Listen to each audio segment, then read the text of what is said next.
The wealthy man abandoned his pregnant wife after an accident, swapping her for his mistress. 10 years later, their reunion happens, and he panics.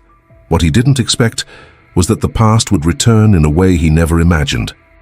"I don't care if the market's down 300 points, Douglas Pratt said, his voice filling the corner office with the kind of authority that came from a lifetime of never being questioned. "Execute the trade before close." He ended the call with a decisive tap on his smartphone screen and turned to face the floor-to-ceiling windows of his Greenwich office. Far below, the waters of Long Island Sound glittered in the late afternoon sun, dotted with the sailboats of those wealthy enough to take weekdays off, but not quite wealthy enough to be in his position. Douglas straightened his bespoke Italian suit jacket and checked his Patek Philippe watch, a gift from his father when he'd made his first million. That had been 15 years ago. Now at 37, Douglas Pratt managed a fund worth billions. His executive assistant's voice came through the intercom. "Mr. Rollins is here for your 4 o'clock. Send him in," Douglas replied, already arranging his features into the expression of confident reassurance that had become his trademark. The door opened, and before his client could even cross the threshold, Douglas was already moving forward, hand extended. "Ted, good to see you. I have the reports right here showing how we've positioned you ahead of this correction." 2 hours later, having secured another 8-figure investment, Douglas leaned back in his ergonomic chair, allowing himself a rare moment of pure satisfaction. His phone buzzed with a text. He expected it to be from Arden, his wife of 5 years, reminding him about the charity gala they were supposed to attend tonight. Instead, it was from Waverley, thinking about this morning. "Can't wait for tomorrow's budget meeting." A smile played across his lips. Not the practiced one he used for clients, but something altogether different. He quickly typed back, "My office. 8 a.m. Don't be late." Douglas slipped his phone into his pocket and gathered his things. His driver would be waiting downstairs. As he rode the elevator down from the top floor, where Pratt Capital Partners occupied the entire space, he mentally prepared to shift from one role to another.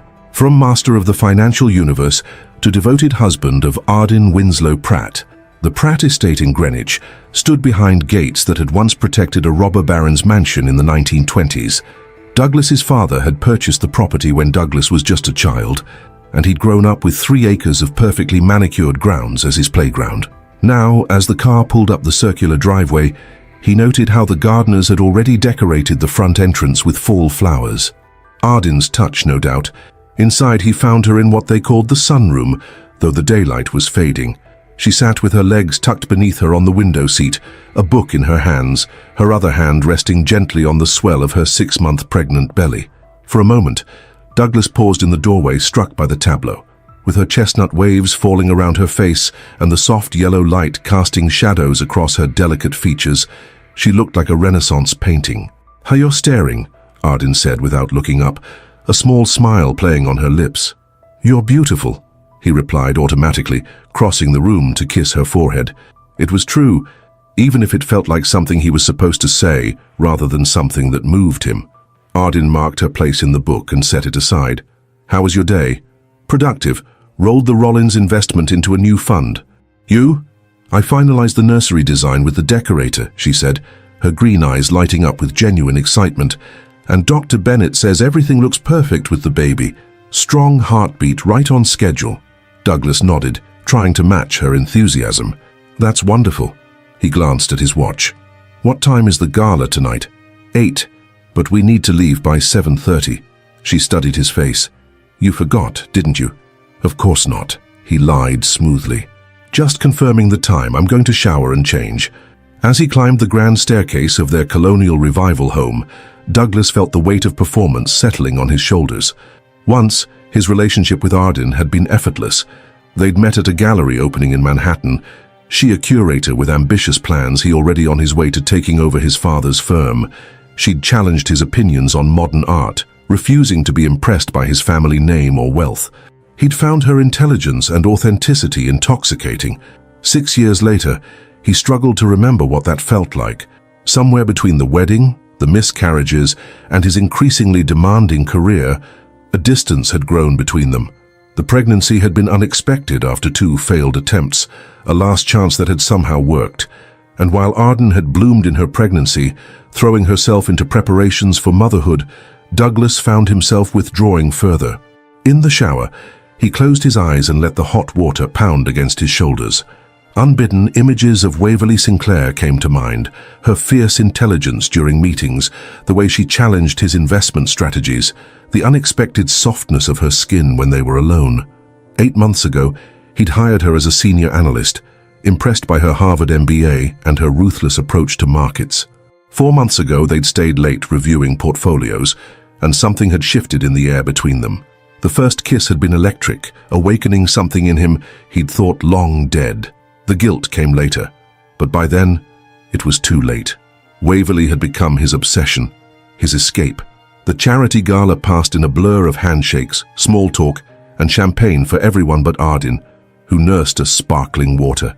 Douglas played his part perfectly, the successful businessman, the generous donor, the attentive husband. Yet throughout the evening, his mind kept drifting to his morning meeting with Waverly, to the apartment he kept in Manhattan ostensibly for late nights at the office. As they drove home, Arden reached across the back seat of the town car and took his hand. "I saw the Hendersons tonight. Their daughter just started at Yale," she said, her voice soft in the darkness. "It made me think about our little girl, what she might become.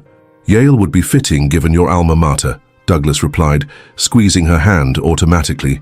"I don't care where she goes. I just want her to find something that makes her eyes light up." Arden turned to look out the window. "I've been thinking of names." "I thought we decided on Eliza," Douglas said, a hint of irritation creeping into his voice. They'd had this conversation before. "I know. I still love Eliza, but I've also been thinking about Catherine after my grandmother." Douglas didn't respond. The name didn't matter to him. What mattered was getting through the next few months, figuring out what to do about Waverly, about his marriage, about the life he'd built that suddenly felt like a prison. "Douglas?" Arden's voice brought him back. "Where did you go just now?" "Just thinking about a client situation," he lied, not meeting her eyes. Arden withdrew her hand slowly. "You're always somewhere else these days." "That's not fair. I've been at every doctor's appointment." "Physically, yes." Arden turned back to the window, ending the conversation. The silence between them stretched the rest of the way home. The next morning, Douglas left for work earlier than usual, claiming an important client call. In reality, he headed straight for his office to meet Waverly. She was already there when he arrived, perched on the edge of his desk in a pencil skirt that showed off her long legs. At 29, Waverly Sinclair was everything Arden wasn't: ambitious, direct, unapologetic about what she wanted.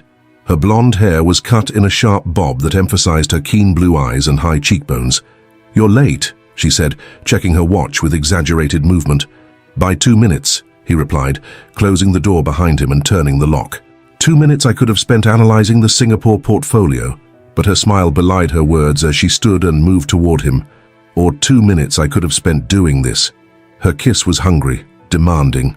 Douglas responded in kind, all thoughts of home, of Arden, of the baby, vanishing like morning fog under hot sun.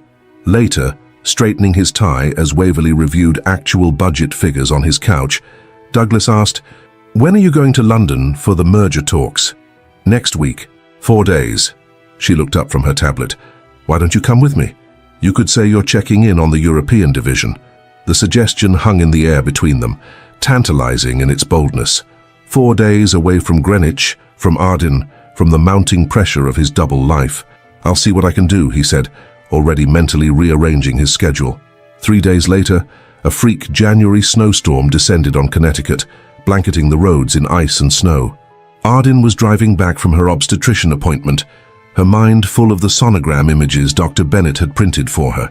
The baby, Eliza, she was increasingly certain, had been active during the ultrasound, turning and kicking as if performing for the camera. The road toward Greenwich curved sharply around a wooded area. Arden slowed her Volvo SUV, aware of the deteriorating conditions. She had just navigated the worst of the curve when headlights appeared suddenly in her lane, a pickup truck that had lost control on the ice. The impact was deafening. Arden's world became a whirl of motion and noise as her vehicle spun, then rolled down the embankment beside the road. The airbags deployed with a concussive force. Pain exploded through her body. Then darkness. Douglas was in a midtown Manhattan hotel room with Waverly when his phone rang. He ignored it the first time, but when it immediately rang again, he reluctantly pulled away from Waverly's embrace. "This better be important," he muttered, reaching for his phone on the nightstand. He didn't recognize the number. Douglas Pratt. "Mr. Pratt, this is Greenwich Hospital. Your wife, Arden Winslow Pratt, has been in a serious car accident. She's being prepped for emergency surgery now." The world seemed to tilt beneath him. "What happened? Is she—" He couldn't finish the question. "She's alive but in critical condition. The doctors are concerned about internal bleeding and possible spinal injuries. They're also monitoring the baby's condition closely." "The baby?" Douglas repeated, the words feeling foreign in his mouth. He had been so focused on his affair, on his own desires, that the reality of the child had receded in his mind. "Sir, you should come as soon as possible." Douglas ended the call and sat motionless on the edge of the bed. Waverly touched his shoulder. "What is it?" "Arden's been in an accident. She's in surgery." He stood abruptly, searching for his clothes. "I have to go." Waverly nodded, her expression unreadable. "Of course, call me when you can." The drive to Greenwich Hospital was a nightmare of slick roads and crawling traffic. Douglas found himself praying to a God he hadn't believed in since childhood, making bargains and promises he knew he couldn't keep. When he finally reached the hospital, he was directed to a surgical waiting room where Arden's sister, Eleanor, was already pacing. "Where have you been?" she demanded, her face streaked with tears. "I've been calling you for hours." "I was in a meeting," he lied, the words tasting like ash. "My phone was off. What happened?" "Head-on collision. Some idiot crossed into her lane on the curve near Willow Creek Road." Eleanor's voice broke. "They said she rolled down the embankment. She was trapped in the car for almost 40 minutes before they could get her out." Douglas sank into a chair, his legs suddenly unable to support him. "And the baby? They're doing everything they can, that's all they'll tell me." Hours passed in tense silence. Doctors came and went, offering updates that contained more medical jargon than comfort. Arden was stable but critical. Multiple fractures, spinal trauma. The baby was showing signs of distress. Finally, near midnight, a surgeon approached them. "Mr. Pratt, your wife is out of surgery. We've managed to stabilize her, but the next 24 hours will be critical." "And the baby?" Douglas asked, his throat tight. The surgeon's expression softened with sympathy. "The trauma caused placental abruption. We're monitoring closely, but if the baby's vital signs continue to deteriorate, we may need to perform an emergency C-section." "But she's only 6 months along," Douglas said, the implications hitting him like a physical blow. "I understand. We're doing everything we can to postpone delivery, but your wife and child's lives are our priority." Douglas nodded numbly. "Can I see her?" "Briefly. She's heavily sedated." He followed the surgeon through sterile corridors to the ICU. Eleanor remained in the waiting room, making calls to family members. Arden lay motionless amid a tangle of tubes and wires, her face bruised and swollen, almost unrecognizable. A brace stabilized her neck. Monitors beeped steadily, tracking her vital signs and those of the baby. Douglas approached slowly, afraid to disturb the fragile balance keeping them both alive. He reached for her hand, the only part of her that seemed untouched by injury, and held it gently. "I'm here," he whispered, unsure if she could hear him. "I'm not going anywhere." As he spoke the words, he realized he meant them. In this moment, the double life he'd been leading seemed distant and unreal. All that mattered was Arden and the child they had created together. A child whose existence he had taken for granted, whose future he had contemplated abandoning. For 3 days, Douglas barely left the hospital. He slept in the chair beside Arden's bed, left only to shower in the hospital's family facilities, and fielded work calls from the corridor outside her room. Waverly texted repeatedly, but he replied only with brief updates, unable to engage with that part of his life, while Arden fought for survival. On the 4th day, Arden developed a fever. Her blood pressure dropped dangerously. The monitors tracking the baby began to sound alarms with increasing frequency. "We need to deliver now, Doctor," Bennett said, her voice grave. "The baby is in distress and waiting further puts both of them at risk." Douglas nodded, numb with fear. "Do whatever you need to do." He was not allowed in the operating room. Instead, he paced the waiting area, alone this time. Eleanor had gone home to rest, expecting hours more of monitoring before any decisions were made. When Dr. Bennett emerged, her surgical mask pulled down around her neck, Her expression told him everything before she spoke. "Your daughter is alive, but her lungs aren't fully developed. She's been taken to the NICU and placed on a ventilator." She paused, placing a hand on Douglas's arm. "She's very small, just under 2 pounds. The next 48 hours will be critical." And Arden, "Stable.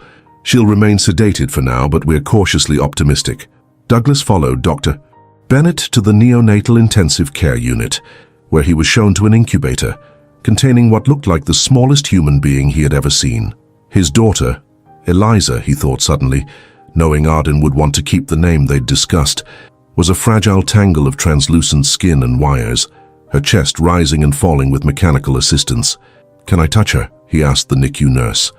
"You can place your hand through this port," she demonstrated, opening a small circular door in the side of the incubator. "Just be very gentle." Douglas reached in, his hand looking enormous next to his daughter's tiny form. He placed one finger near her miniature hand, and in a moment that stopped his heart, her fingers reflexively curled around his. "Hey, Eliza," he whispered, tears blurring his vision. "I'm your dad." For the first time in years, perhaps the first time in his adult life, Douglas Pratt felt something crack open inside him.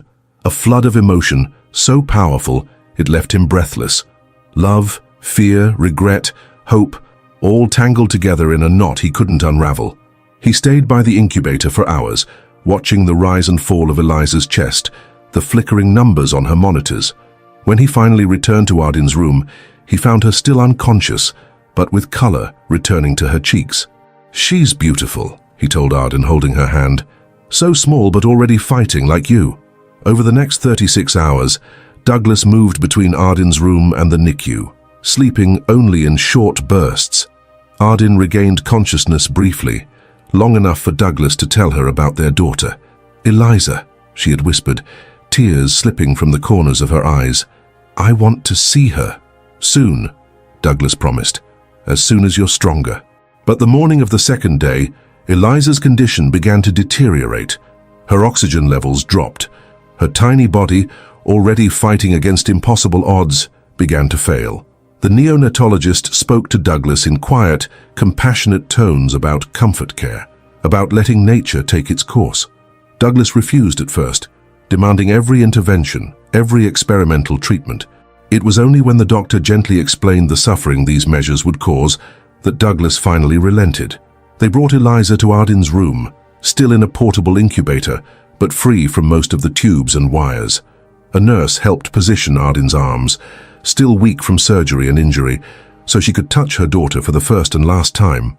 "She's perfect," Arden whispered, her voice breaking. "Look at her little fingers, her nose." Douglas stood beside the bed, one hand on Arden's shoulder, the other reaching into the incubator to touch Eliza's soft cheek. Together, they watched as their daughter's breathing slowed, then finally stopped. The room filled with a silence so profound it seemed to have physical weight. Later, after the nurses had taken Eliza away and Arden had fallen into an exhausted, grief-stricken sleep, Douglas stood at the window of her hospital room, staring out at the snow-covered landscape without seeing it.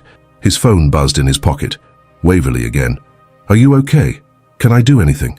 He didn't reply. Instead, he turned back to look at Arden's sleeping form, her face still swollen and bruised. Tear tracks dried on her cheeks. He'd almost lost them both, had lost their daughter. And still, somehow, all he could think about was the relief he'd felt in the moment the doctor had said Eliza wouldn't survive. Relief that the complication of a child would not stand in the way of his plans with Waverly. The realization sickened him, but he couldn't deny it. Even in the face of this tragedy, some part of him was already calculating how to use it, how to navigate back to the life he wanted. What kind of monster was he becoming? 3 weeks after Eliza's death, the Pratt home stood shrouded in a silence that seemed to have physical weight. The nursery door remained firmly closed, the carefully selected furniture and decorations frozen in time like a museum exhibit of what might have been. Douglas threw himself back into work almost immediately, spending long hours at the office under the guise of catching up after his absence. The firm had continued functioning without him, a fact that both relieved and disturbed him. Jeremy Blackwood, his COO, had stepped in seamlessly, though Douglas noticed how carefully he avoided mentioning Waverly's contributions during their daily briefings. At home, Douglas moved through the rooms like a ghost, present but not truly there. He arranged for the best physical therapists to help Ardin recover from her injuries. He hired additional household staff to assist with her care. He made sure the kitchen was stocked with her favorite foods, even though she barely ate. What he couldn't do was talk about Eliza. Every time Ardin mentioned their daughter's name, Douglas found an excuse to leave the room. When the grief counselor suggested they create a memory box together, he scheduled an urgent business trip to Chicago. When Ardin's sister brought over the tiny handprints and footprints the hospital had made, he retreated to his home office, claiming an important call. "The market doesn't care about your personal tragedy," Douglas's father had told him once after his mother's death. Douglas was 9 at the time, bewildered by his father's immediate return to work, by the way life seemed to continue uninterrupted in the Pratt household, despite the gaping absence at its center. Now sitting in his corner office overlooking the Sound, Douglas understood his father better than he ever had. Work was sanctuary. Work made sense. In the brutally logical world of finance, emotions were a liability. His intercom buzzed. "Miss Sinclair is here with the Singapore portfolio analysis," his assistant announced. Douglas hesitated, his finger hovering over the button. He hadn't been alone with Waverley since the accident. "Send her in." Waverley entered, dressed impeccably as always, but with a wariness in her eyes that was new. She placed a folder on his desk without her usual flourish. "The numbers are solid. I've highlighted the areas where we can increase our position." Her voice was professional, stripped of the intimacy they'd shared. "Thank you." Douglas opened the folder, pretending to review the contents while acutely aware of her perfume, the same scent that had lingered on his skin after their last encounter. "Douglas," Waverley's voice softened. "How are you?" "Really?" He looked up, meeting her eyes for the first time. "Managing." "And your wife?" "Recovering." Slowly. He closed the folder. "Is there anything else?" Hurt flashed across Waverley's face, quickly masked by professional detachment. "No, that's all." After she left, Douglas opened his desk drawer and removed a sleek black smartphone, different from his regular phone. He had purchased it 2 days ago, unable to continue ignoring the pull he felt toward Waverley, despite everything that had happened. He sent a single text, "I need to see you." Her reply came almost instantly. "When?" In the Pratt household, Ardin sat by the window in the sunroom, a thick blanket covering her legs despite the warming spring weather. Her physical recovery progressed steadily. The cast on her arm had been removed last week, and the surgical scars were healing well. The doctors were cautiously optimistic about her spine, though she still walked with a pronounced limp, and likely always would. The emotional recovery was another matter entirely. Each morning brought the same crushing realization. Eliza was gone. Each night ended with tears that Douglas never seemed to notice. Between those bookends stretched hours of emptiness that Ardin couldn't fill, no matter how many well-meaning visitors came by with casseroles and hesitant condolences. "Mrs. Pratt?" Maria, their housekeeper, appeared in the doorway. "Your physical therapist is here." Ardin nodded and reached for her walking cane. "Thank you, Maria. I'll be right there." The daily therapy sessions were excruciating but necessary. Ardin had come to value the focused physical pain. It was a respite from the emotional agony that otherwise consumed her. Dr. Carter pushed her hard, insisting that she could regain more function than the specialists had initially predicted. "You're young and otherwise healthy," he would say, guiding her through another set of exercises. "And more importantly, you're determined." Ardin wasn't sure about that last part. Determination implied a goal, a future worth striving toward. Since losing Eliza, the future had become a blank space she couldn't imagine filling. After therapy, exhausted and sweating, Ardin made her way slowly to the master bedroom to shower. As she passed Douglas's home office, she heard his voice, the warm, engaged tone he never used with her anymore. "I know it's complicated," he was saying, "but we'll figure it out. I promise." Ardin paused, her hand tightening on her cane. Who was he talking to with such warmth, such reassurance? The conversation ended abruptly.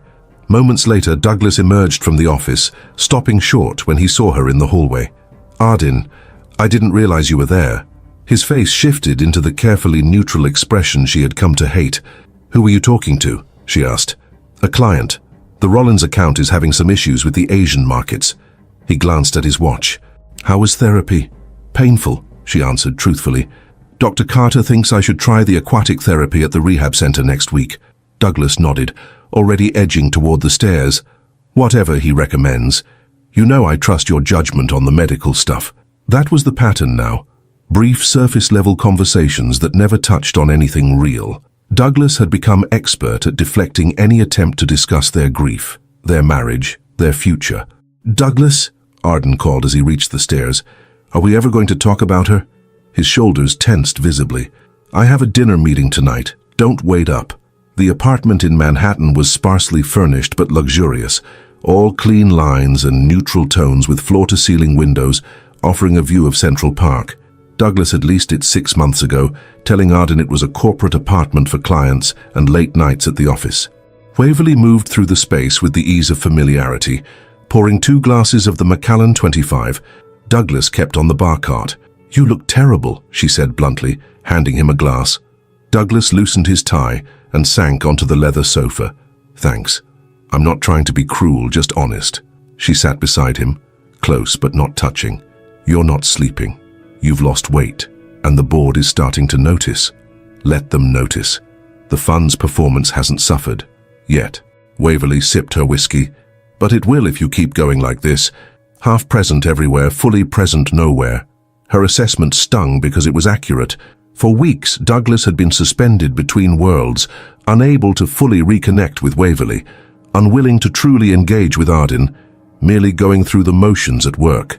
"I don't know what to do," he admitted, the words feeling foreign in his mouth. Douglas Pratt always knew what to do. Waverly set down her glass and turned to face him directly. "Yes, you do. You're just afraid to do it. It's not that simple. It never is. But dragging this out is cruel to everyone involved." Her blue eyes held his steadily. "Your wife deserves better. So do I. So do you." Douglas finished his drink in one swallow, welcoming the burn. "I can't leave her now. Not after everything she's been through." "Then when? 6 months from now? A year? Will it be any easier then?" Waverly's voice remained calm, but he could sense the frustration beneath her words. "I don't know." She reached for his hand, her touch sending a current through him that he had been trying to deny for weeks. "I've been patient, Douglas. I've given you space. I've respected the boundaries you set after the accident." Her fingers tightened around his. "But I can't wait in limbo forever." The distance he'd maintained since Eliza's death crumbled under her touch. Douglas pulled Waverly to him, kissing her with a desperate intensity that surprised them both. She responded in kind, and for a few hours he lost himself in her, free from grief, from guilt, from the suffocating weight of his double life. Afterward, lying in the bedroom as the city lights glimmered through the windows, Waverly traced patterns on his chest with her fingertip. "I'm going to London next month for the Davis merger," she said quietly. "Come with me. Take some real time away to clear your head and make a decision." Douglas watched the play of light and shadow across the ceiling. "I'll think about it." But they both knew he would go, and they both knew what his decision would be. Another month passed. Spring fully arrived in Greenwich, bringing with it bursts of color that seemed almost offensive in their cheerfulness. Arden's physical recovery continued steadily. She now walked with only a slight limp and rarely needed the cane except on particularly bad days. Douglas had become an expert at managing appearances. He attended Arden's medical appointments, hosted dinner parties with their social circle, and maintained the fiction of a devoted husband supporting his wife through tragedy. But he spent 3 or 4 nights a week in Manhattan, offering thinly veiled excuses about work demands and early meetings. Arden wasn't blind. She saw the distance in his eyes, felt the careful way he avoided touching her, noticed how he checked his phone constantly when he thought she wasn't looking. But confronting the obvious felt impossible, as if naming the problem would make it real in a way she couldn't bear on top of everything else. Instead, she focused on regaining her independence. She began driving again, short distances at first, then longer trips as her confidence returned. She reconnected with friends from her museum days, accepting lunch invitations she would have declined a month earlier. She even visited the nursery finally, sitting alone among the unused baby things, allowing herself to fully feel the grief Douglas refused to share. It was during one of these moments of private mourning that she made a decision. Whatever was happening with her marriage, she couldn't continue in this limbo. She needed clarity, even if the truth shattered what little stability remained in her life. Douglas had left for a 3-day business trip to Chicago. At least, that's what he had told her. Arden suspected otherwise but had no proof. Until now, she had respected his privacy, had never checked his phone or questioned his whereabouts. But the weight of uncertainty had become unbearable. She began in his home office, searching for anything that might confirm or disprove her suspicions. The desk contained nothing unusual, just neatly organized business documents and financial statements. His laptop was password protected. The drawers yielded only the expected office supplies and files. Arden was about to give up when she noticed the charging cable plugged into the wall behind the desk. It wasn't the standard Apple cable Douglas used for his iPhone. This was different, a cable for an Android device. Douglas didn't use Android phones. He was famously loyal to Apple products, often teasing friends who preferred other brands. Arden followed the cable to its source, finding it disappeared behind the heavy wooden desk. With effort that sent pain shooting through her still healing back, she moved the desk a few inches away from the wall. There, taped to the underside of the desk, was a black smartphone she had never seen before. Her hands trembled as she disconnected it from the charger. The screen lit up without requiring a passcode. Douglas had apparently been too confident in his hiding place to bother with security. The message app opened to a conversation with someone named W. The most recent exchange was from this morning. W. Landed safely. Hotel is amazing. Wish you were already here. D. 2 more days of meetings, then I'm all yours. Can't wait. Arden scrolled up, each message confirming what she had suspected, but refused to acknowledge. The affair had been going on for months. Had started before her accident, before Eliza. Some messages were mundane, discussing work and schedules. Others were intimate, explicit. And some, dated during the worst days after Eliza's death, were what broke Arden completely. W. I know it's impossible right now, but remember I'm here when you need me. D. This situation is unbearable. All I want is to be with you. W. Just a few more months. We can get through this. Arden set the phone down, her vision blurring with tears. All those nights she had cried alone, all those moments she had reached for Douglas only to find him pulling away. He had been sharing his real feelings with someone else. While their daughter was dying, while Arden was fighting to recover, Douglas had been planning his escape. She wasn't sure how long she sat there, the phone beside her like a ticking bomb. The house grew dark around her as evening fell, but she didn't move to turn on the lights. When headlights swept across the windows, announcing Douglas's return, Arden remained seated in the darkness of his office, the black phone now clutched in her hand. She heard the garage door, then his footsteps in the kitchen. "Arden?" he called out, flipping on lights as he moved through the house. When he reached the office doorway and saw her sitting in the dark, he froze. "What are you doing in here?" Wordlessly, Arden held up the phone, its screen illuminating her tear-streaked face. Douglas's expression shifted from confusion to shock to something harder, more closed. "You went through my things. You've been lying to me." Arden's voice was remarkably steady despite the storm inside her. "For how long, Douglas? Since before the accident? Before Eliza?" He stepped into the office, but didn't approach her. "This isn't how I wanted you to find out." "How did you want me to find out?" "A carefully worded letter. Divorce papers delivered while you're safely away with her." Arden stood, ignoring the pain that shot through her back. "Who is she? Do I know her?" Douglas's jaw tightened. "Waverly Sinclair. She works at the firm." Waverly. Arden tested the name, hating how it felt in her mouth. "How old is she?" 29. Of course she was younger. Arden almost laughed at the cliché of it all, the successful businessman trading in his wife for a younger model. Except this wasn't just any wife. This was a wife who had nearly died carrying their child, who had held that child as she took her last breath, who had spent months learning to walk again. "Were you with her the day of my accident?" The question had formed in her mind the moment she found the phone, a piece of the puzzle suddenly illuminated. Douglas's silence was answer enough. "You weren't in a meeting, were you? When they couldn't reach you for hours, when Eleanor was waiting alone at the hospital, you were with her." "Arden, don't." She raised a hand to stop whatever excuse he was about to offer. "Just answer me one thing and I want the truth. If the accident hadn't happened, if Eliza had been born healthy in July as planned, would you have left us?" Douglas looked away, unable to meet her gaze. Then, with a resignation that chilled her, he looked back and spoke with devastating clarity. "Yes, I had already decided before the pregnancy. When you told me about the baby, I thought I should try to make it work for the child's sake, but my feelings for you had changed. I was going to wait until after the birth, get you both settled, then leave. The clinical detachment in his voice struck Ardin like a physical blow. This was not a man torn by conflicting emotions or guilt. This was someone who had calculated the most efficient exit strategy from a situation that no longer served him. And now, she whispered, now everything's different. The accident, losing Eliza. I stayed because it was the right thing to do. You needed support. Time to heal. Your obligation, you mean? Ardin felt something hardening inside her, a protective shell forming around the raw wound of his betrayal. How noble of you. Douglas took a step toward her. It wasn't just obligation. I care about you, Ardin. I always will. But I'm not in love with you anymore, and pretending otherwise isn't fair to either of us. Fair? The word exploded from her with unexpected force. You want to talk about fair?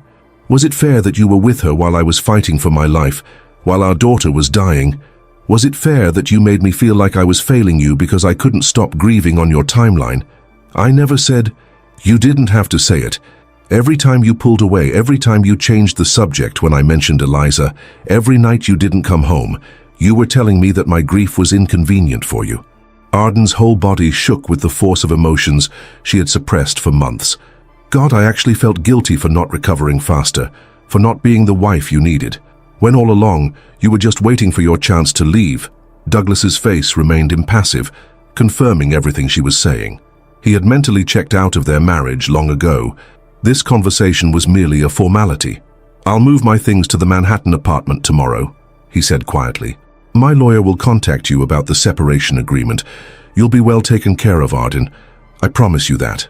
The business-like tone, the clinical efficiency of his exit plan, it was so perfectly, painfully Douglas. Even in this moment of emotional devastation, he was strategizing, optimizing, controlling the variables. How generous of you, Ardin said, her voice dripping with a bitterness she had never felt before. And Waverley, is she expecting you tonight? A flicker of discomfort crossed Douglas's face, the first genuine emotion he had shown. That's not important right now. It is to me. I want to know if you're going straight from here to her. Yes, he admitted after a moment. She's in London for the week. I'm flying out tonight to join her. London? Ardin laughed hollowly. Not Chicago then. Another lie. Douglas didn't respond. There was nothing left to say. Ardin placed the black phone on the desk between them. You should take this. Wouldn't want to leave any evidence behind. As she moved past him toward the door, Douglas reached out as if to touch her arm, then thought better of it. For what it's worth, I am sorry. About Eliza. About all of it. Ardin paused in the doorway, not turning to look at him. No, you're not. You're relieved. This all worked out rather conveniently for you, didn't it? No messy custody battles. No child support. Just a damaged wife you can pay off with a clean conscience. She left him standing there in the dark office, surrounded by the wreckage of the life they had built together. As she climbed the stairs to their bedroom, no, her bedroom now, Ardin felt something unexpected beneath the crushing pain of betrayal. The faintest glimmer of freedom. Morning light streamed through the master bedroom windows, illuminating the half-empty closet where Douglas's clothes had hung just yesterday. Ardin sat on the edge of the bed, a cup of cold coffee forgotten in her hands. The house was eerily quiet. No sounds of Douglas's morning routine, no NPR playing softly in the bathroom, no coffee machine humming downstairs. The divorce proceedings moved with a swiftness that left her reeling. Douglas's attorney had called the very next day, his voice professionally sympathetic as he explained the generous terms being offered. The Greenwich house would be hers, along with a substantial financial settlement and monthly support that would ensure she never had to work again, unless she wanted to, the lawyer had added, as if offering a thoughtful concession. What the attorney didn't say, but Ardin understood perfectly, was that Douglas was paying for her silence, for a quick and quiet dissolution of their marriage with minimal scandal. A contested divorce would mean public depositions, financial disclosures, the potential exposure of exactly when his relationship with Waverley had begun. The Greenwich social circle thrived on such scandals, and Douglas's reputation, both personal and professional, would suffer. So Ardin signed the papers without argument, refusing the attorney Douglas had offered to provide for her. I can read a document on my own, she had said coldly. Yale Law produces competent graduates. In the week that followed, Douglas returned only once with a moving crew that efficiently packed and removed his personal belongings, while Arden sat in the sunroom, door firmly closed, refusing to witness the dismantling of her life. Eleanor had been horrified when Arden explained what happened. "He was cheating on you before the accident? Before Eliza?" Her sister's voice had risen with each question. "And now he's just, running off with this woman while you're still recovering? I'll kill him. I swear to God, Arden, I will end him." "It doesn't matter," Arden had replied, surprising herself with how empty she felt. "None of it matters anymore." But that wasn't entirely true. In the silence of the two-large house, in the endless hours of physical therapy and sleepless nights, Arden felt everything with an intensity that threatened to consume her. Grief for Eliza layered with the betrayal of Douglas's infidelity, rage at his calculated exit strategy, shame at having been so blind to what was happening in her own marriage, and beneath it all, a question that haunted her. What now? "You should consider selling this place," Eleanor said 6 weeks later, gesturing around the expansive kitchen where they sat drinking tea. "It's too big for one person, and it must hold nothing but painful memories." Arden traced the rim of her teacup with her finger. "Where would I go?" "Come to Boston. Stay with me until you figure out your next steps." Eleanor reached across the table to squeeze her sister's hand. "You need a fresh start, Ard. Away from Greenwich, away from the ghosts." Arden glanced out the window at the perfect spring gardens she had once loved. Everything in this house had been chosen with such care. The antique fixtures, the custom millwork, the hand-painted wallpaper in the dining room.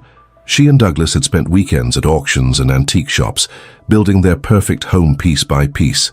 Now it all felt like a stage set, a beautiful facade with nothing behind it. "Maybe you're right," she admitted.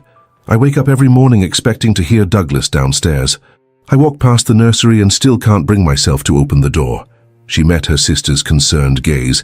"But the thought of starting over somewhere new is terrifying." "I know, but you're stronger than you think, Arden. You always have been."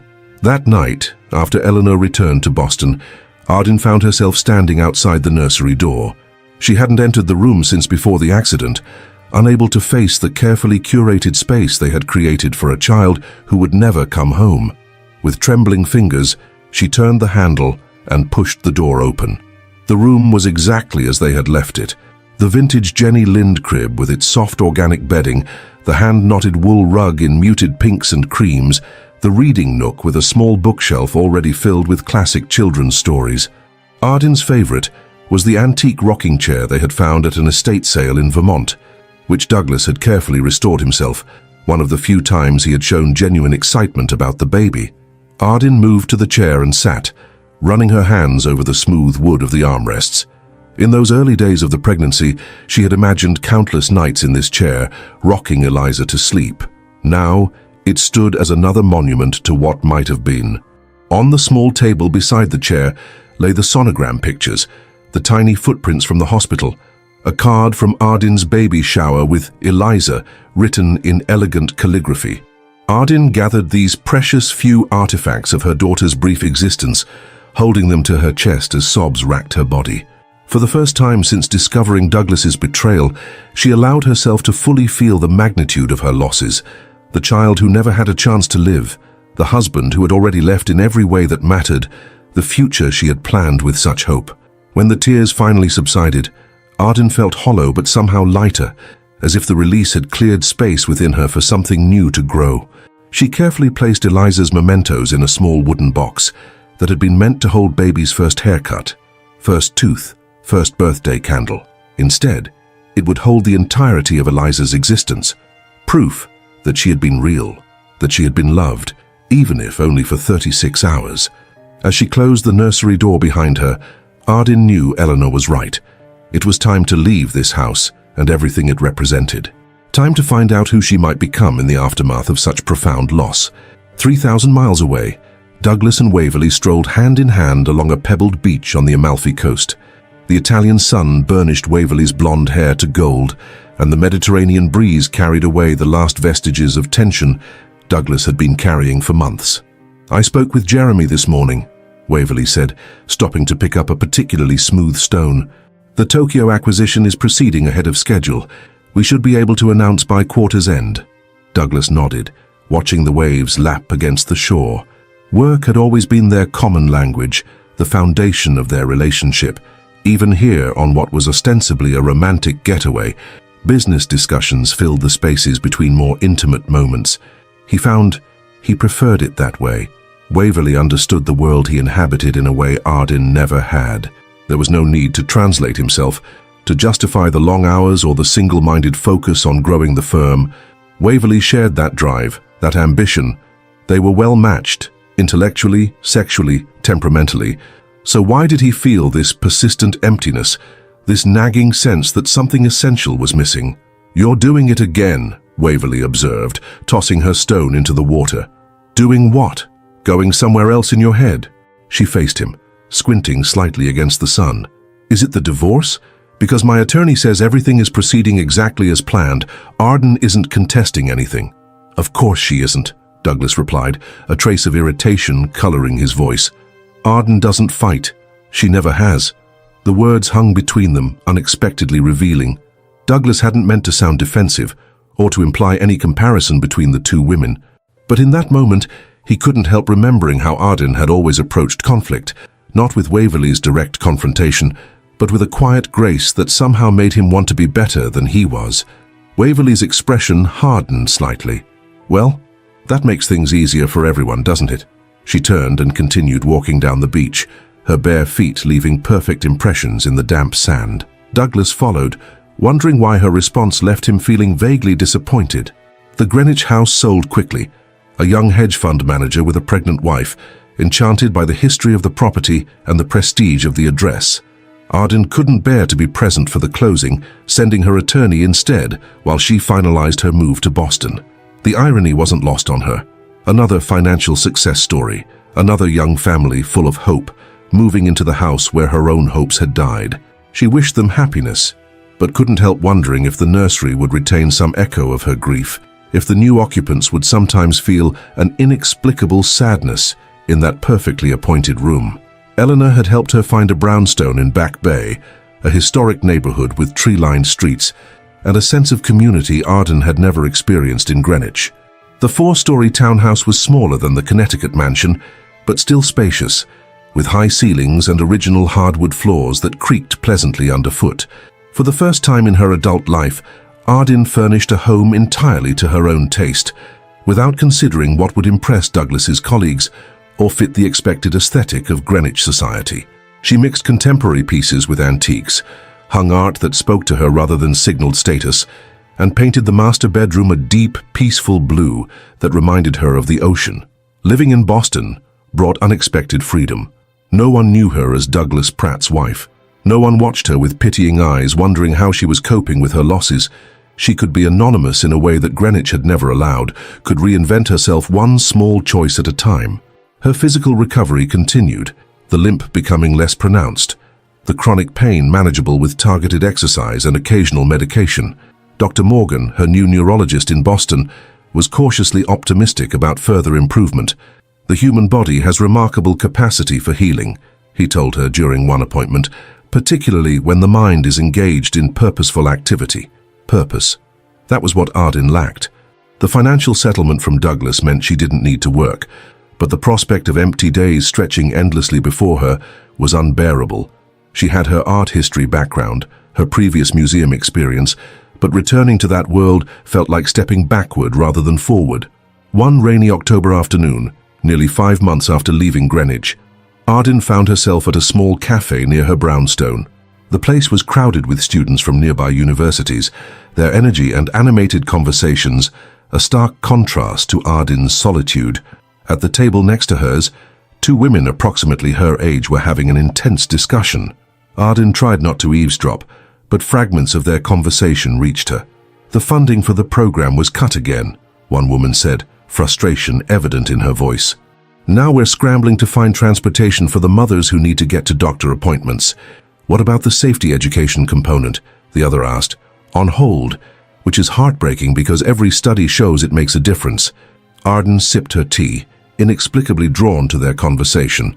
The women were clearly discussing some sort of community program, something related to healthcare access and safety. When one of them dropped her folder, papers spilling across the floor, Arden automatically helped gather them. The folder was labeled Massachusetts Maternal and Infant Safety Coalition. "Thank you," the woman said, accepting the papers Arden handed her. "Some days I think the universe is conspiring against this project." "What project is that?" Arden asked before she could stop herself. The woman, mid-40s, with warm brown eyes and a no-nonsense bob, studied Arden for a moment. "We run programs to reduce maternal and infant mortality, particularly focusing on transportation safety and access to prenatal care." She extended her hand. "I'm Diane Watson, Executive Director of MMISC. Arden Winslow." She deliberately omitted the Pratt, a small act of independence that still felt new. "Your work sounds fascinating." Something in Arden's expression must have communicated genuine interest, because Diane nodded toward the empty chair at their table. "Join us. We're actually brainstorming fundraising ideas. A fresh perspective might help." Arden hesitated, then sat. "I should warn you, I don't have any experience in non-profit work." "What's your background?" the other woman asked. She introduced herself as Melissa Chen, the coalition's program director. "Art history and museum curation originally," Arden replied. She paused, unsure how to continue. "Before I got married, before I got pregnant, before my life fell apart." Diane smiled encouragingly. "Museums require serious fundraising chops, and curation is all about telling compelling stories with visual elements, both valuable skills in our world." For the next hour, Arden found herself drawn into their discussion. The coalition's work was vital but underfunded, their staff passionate but overwhelmed. When Diane mentioned their struggle to secure corporate sponsorships, Arden found herself offering suggestions based on her experience with Greenwich philanthropic circles. "You need to connect the mission to their business interests," she explained. "Car manufacturers, for instance, should be interested in your vehicle safety program for expectant mothers. Insurance companies could support the safe driving initiatives." Melissa looked impressed. "That's exactly the approach we need. Our current fundraising strategy is too diffuse." As the conversation continued, Arden felt something stirring within her, a sense of possibility, of potential usefulness. When Diane mentioned they were looking for board members with fresh perspectives, Arden heard herself volunteering before she'd consciously made the decision. "I have time," she said simply, "and this work matters." What she didn't say was how personally it resonated, how the thought of helping prevent other families from experiencing losses like hers gave the first glimmer of meaning to her suffering. 2 weeks later, Arden sat in her brownstone's small study, surrounded by materials Diane had sent over about the coalition. Financial statements, program descriptions, strategic plans. She had spent days absorbing every detail, identifying areas where her unexpected wealth and connections might make a difference. The coalition needed more than just another board member. It needed substantial funding, professional marketing, a comprehensive strategy to expand its impact. As Arden reviewed their 5-year plan, she found herself mentally revising it, seeing opportunities the overworked staff had missed. Her phone rang, Eleanor checking in as she did almost daily. "How are you feeling about the board meeting tomorrow?" her sister asked, after they exchanged greetings. "Nervous," Arden admitted. "It's been so long since I've done anything professionally. What if they think I'm just a bored divorcee looking for a hobby? First of all, you're much more than that. Second, even if that's how it starts, who cares? The work is important." Arden glanced at the photo of Eliza's tiny footprints she had framed on her desk. "It is important, more than I can explain." After they hung up, Arden returned to the coalition materials, but found her thoughts drifting to Eliza. What would her daughter have become? What interests would she have developed? What mark might she have made on the world if given the chance? These questions had tormented Arden in the early days of grief, but now they sparked something different, not just pain, but inspiration. Eliza would never have the opportunity to make her mark, but perhaps Arden could create something meaningful in her name. She opened her laptop and started a new document. At the top she typed, "Eliza's Promise Foundation Initial Concept." Below, she began to outline a vision that had been forming in her mind for weeks. A national organization focused on transportation safety for pregnant women, education programs for new parents, and support for families who had experienced losses similar to hers. The words flowed easily, as if they had been waiting for this moment. Arden wrote until dawn broke over Boston, filling page after page with detailed plans, potential partnerships, funding strategies. When she finally stopped, exhausted but exhilarated, she scrolled back to the beginning and read what she had written. It was more than a concept for a foundation. It was a purpose, a path forward, a way to transmute her pain into something that might spare others from similar suffering. Ardyn printed the document and placed it in a folder, alongside a check she had written from her personal account, the first donation to what would become Eliza's promise.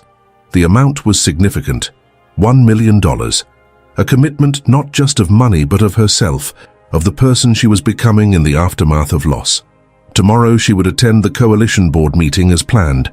She would learn from their experience, contribute what she could to their important work. But she also knew, with a clarity that had eluded her since Eliza's death, that she had found her own path forward. For the first time in almost a year, Ardyn felt something like hope. Not happiness, not yet, but a sense that her life still held purpose, that her daughter's brief existence could catalyze something meaningful and lasting in the world. As morning light filled the study, illuminating the photo of Eliza's footprints, Ardyn made a promise to her daughter and to herself. The pain would not be pointless. The loss would not be the end of her story. From this moment forward, she would build something new from the wreckage of what had been, something that honored Eliza's memory by helping others, something that might eventually allow Ardyn herself to heal. It wouldn't be the life she had planned. It wouldn't erase the betrayal or bring back what she had lost, but it would be a life with meaning, with purpose. And for now, that was enough. 3 years later, the Boston Children's Hospital auditorium buzzed with anticipation. Every seat was filled with additional attendees standing along the walls. On stage, beneath soft lighting, Ardyn stood at a podium, her posture confident as she addressed the crowd. Last year alone, Eliza's promise provided safety education to over 15,000 expectant mothers across 12 states, she said, her voice clear and strong. Our mobile prenatal care units reached rural communities where women previously had to drive over an hour for basic checkups. Behind her, a screen displayed images of the foundation's work. A pregnant woman being fitted for a specialized seatbelt adapter, medical professionals providing care inside a converted RV, support group members embracing. But statistics don't tell the whole story, Ardyn continued. Each number represents a family protected, a tragedy prevented, a life potentially saved. She paused, making eye contact with audience members. And for those families who still experience loss despite our best efforts, we offer a community that understands their journey. In the front row, Diane Watson nodded encouragingly. What had begun as Ardyn's personal mission had grown into a respected national organization in just 3 years. Starting with the seed money Ardyn provided, Eliza's promise had secured corporate partnerships, federal grants, and private donations that allowed it to expand far beyond its initial scope. After concluding her presentation to enthusiastic applause, Ardyn fielded questions with the expertise of someone who had found her purpose. The ease with which she discussed policy implementation and program metrics belied how far she had come from the broken woman who had left Greenwich 3 years ago. As the event wound down, Ardyn gathered her materials while chatting with board members and donors. She still moved with a slight limp, a permanent reminder of the accident, but it was barely noticeable now, incorporated into the rhythm of her stride. "Impressive presentation," a deep voice said from behind her. Ardyn turned to find a tall man in surgical scrubs, his dark hair tinged with grey at the temples. Despite clear signs of exhaustion, his blue eyes conveyed warmth and intelligence. "Dr. Reed," she acknowledged with a smile. "I didn't expect the chief of pediatric surgery to attend our little fundraiser, especially after what must have been a long shift." "Lachlan, please," he corrected. His Scottish accent, though softened by years in America, added richness to the simple request. "And I wouldn't have missed it. Your foundation's work directly impacts my patients." In the 2 years since Boston Children's Hospital had become a partner in Eliza's Promises prenatal education program, Ardyn had interacted with Dr. Lachlan Reed several times. Their conversations had always been strictly professional, focused on improving outcomes for at-risk pregnancies. "Besides," he continued, "I wanted to discuss an idea for expanding the partnership before I leave for the conference in Chicago next week." "I'd like that," Ardyn replied. "My schedule is packed tomorrow, but perhaps Friday morning." "Friday works." There's a decent cafe across from the hospital. Say 9 o'clock? Arden nodded, surprised by the flutter of anticipation she felt. 9 it is. The cafe was crowded with medical staff when Arden arrived on Friday. Lachlan had secured a corner table and stood as she approached, pulling out a chair for her. "Thanks for making time," he said as they settled in. "I know how busy you must be." "Says the man who probably performed surgery at dawn," Arden replied with a smile. Their conversation began with professional matters. Lachlan's proposal for a joint research project on maternal trauma response, but gradually shifted to more personal territory. He spoke of his Scottish upbringing, his decision to specialize in pediatric surgery, and eventually the loss of his wife to cancer 5 years earlier. "Emma was diagnosed 6 months after our second child was born," he explained, turning his coffee cup slowly between his hands. "By the time they caught it, the cancer had already spread. She fought hard, but—" He shrugged, the simple gesture conveying more than words could. "I'm so sorry," Arden said softly. "Your children must have been very young." "Callum was 6. Isla just a baby." A shadow crossed his face. "Those first years alone with them were challenging, I can imagine." Arden hesitated, then added, "I lost my daughter during an emergency delivery after a car accident. She lived for only 36 hours. It was the first time she had shared this with someone outside her immediate circle. The words still hurt, but no longer carried the crushing weight they once had." Lachlan's gaze held hers, recognition passing between them, the understanding that comes only from those who have walked similar paths. "That's why you started the foundation," he said. It wasn't a question. Arden nodded. "Eliza's promise became my way forward. It's an extraordinary legacy." Something shifted in that moment. A connection formed not despite their respective losses, but because of them. When Lachlan asked if she'd like to continue their conversation over dinner sometime, Arden surprised herself by accepting without hesitation. Across the country, in a sleek high-rise overlooking Central Park, Douglas Pratt surveyed the Manhattan skyline from his penthouse living room. The space was impeccably designed, all clean lines, neutral tones, and strategically placed artwork selected by the decorator Waverly had hired after they married 2 years ago. "The Andersons confirmed for dinner Saturday," Waverly announced, entering the room in a fitted dress that emphasized her still perfect figure. At 32, she had already achieved what few women in finance ever did, becoming the youngest female COO in their firm's history. Her appointment had raised eyebrows, whispers of favoritism following Douglas's promotion of his former mistress, now wife. But Waverly had silenced critics with her ruthless efficiency and undeniable results.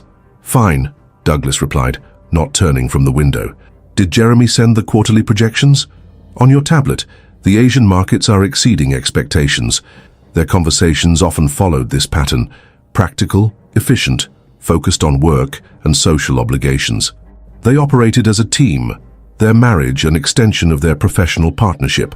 By all external measures, Douglas had everything he'd wanted: freedom from the emotional complications of his first marriage, a wife who shared his ambitions, unprecedented success at Pratt Capital.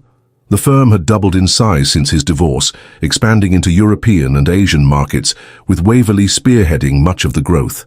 Yet something was missing, a hollowness he couldn't name but felt most acutely in quiet moments like this, watching the city lights emerge as dusk settled over Manhattan. "You're thinking about the Wilson account," Waverly observed, misreading his contemplative expression. "Don't worry, I've already strategized a new approach." Douglas nodded, accepting her interpretation without correction. He had never told Waverly how sometimes in these twilight hours his thoughts drifted to Connecticut, to a different life, to a tiny hand curling around his finger in a hospital incubator. Such sentimentality would be foreign to the man Waverly had married, the decisive, forward-looking executive who had ruthlessly cut ties with his past to build this new, streamlined existence.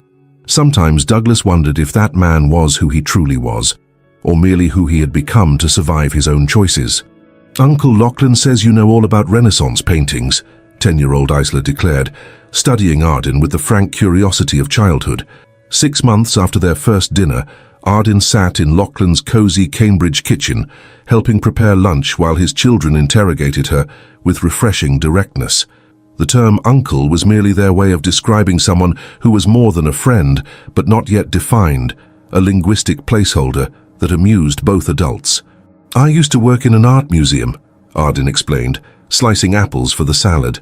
Before I started the foundation. Dad said your foundation helps moms not get hurt in cars, Isla continued, watching Arden's hands with fascination. My mom died, but not in a car. The simple statement, delivered without self-pity, caught Arden off guard. She glanced at Lachlan, who was supervising his 13-year-old son's somewhat haphazard sandwich assembly at the counter. I know, Arden said gently. Your dad told me. I'm very sorry. Did you have kids before they got hurt in cars? Isla persisted. Lachlan intervened. Isla, remember our conversation about personal questions? It's okay, Arden assured him. To Isla, she said, I had a baby girl, but she was born too early after I was in an accident and she couldn't stay. Isla considered this. What was her name? Eliza. That's pretty. If she had stayed, she'd be a little kid now, right? Yes, Arden smiled, feeling the familiar ache but without the crushing grief that once accompanied it. She would be. Like my sister who didn't stay, Callum said unexpectedly, looking up from his sandwich construction. The one after Mom. Lachlan's expression tightened momentarily. He placed a hand on his son's shoulder. That's right, Eva. It was Arden's turn to be surprised. Lachlan had never mentioned losing a second child. Later, after the children were occupied with homework and a movie respectively, Lachlan explained as they walked through a nearby park. Emma was pregnant when she was diagnosed. The doctors recommended termination so she could begin treatment immediately, but she refused. His voice held old pain but no bitterness. She carried Eva almost to term, postponing aggressive treatment. The baby was stillborn at 36 weeks. Emma started chemotherapy the next day, but by then, he trailed off. She sacrificed herself for your daughter, Arden said softly. That's how I saw it at first. I was angry. At the cancer, at the doctors, at Emma for her choice. Lachlan stopped walking, gazing at a playground where children clambered over equipment. It took years to understand she couldn't have done otherwise and remained the woman I loved. Arden slipped her hand into his. Thank you for telling me. The children rarely mention Eva. When Callum did today, he squeezed Arden's hand. It means they trust you. They continued walking, the autumn leaves crunching beneath their feet. Arden marveled at how her heart had expanded to include not just Lachlan, but his children, these resilient young people who had known profound loss yet remained open to connection. In the months since they'd begun seeing each other, Arden had discovered parts of herself she thought permanently damaged by grief and betrayal. Her capacity for joy, for attachment, for building something new, all were intact if changed by experience. You should write a book, Eleanor suggested over lunch in Arden's Back Bay brownstone. So many women contact the foundation asking how you did it, how you rebuilt after such loss. Arden shook her head.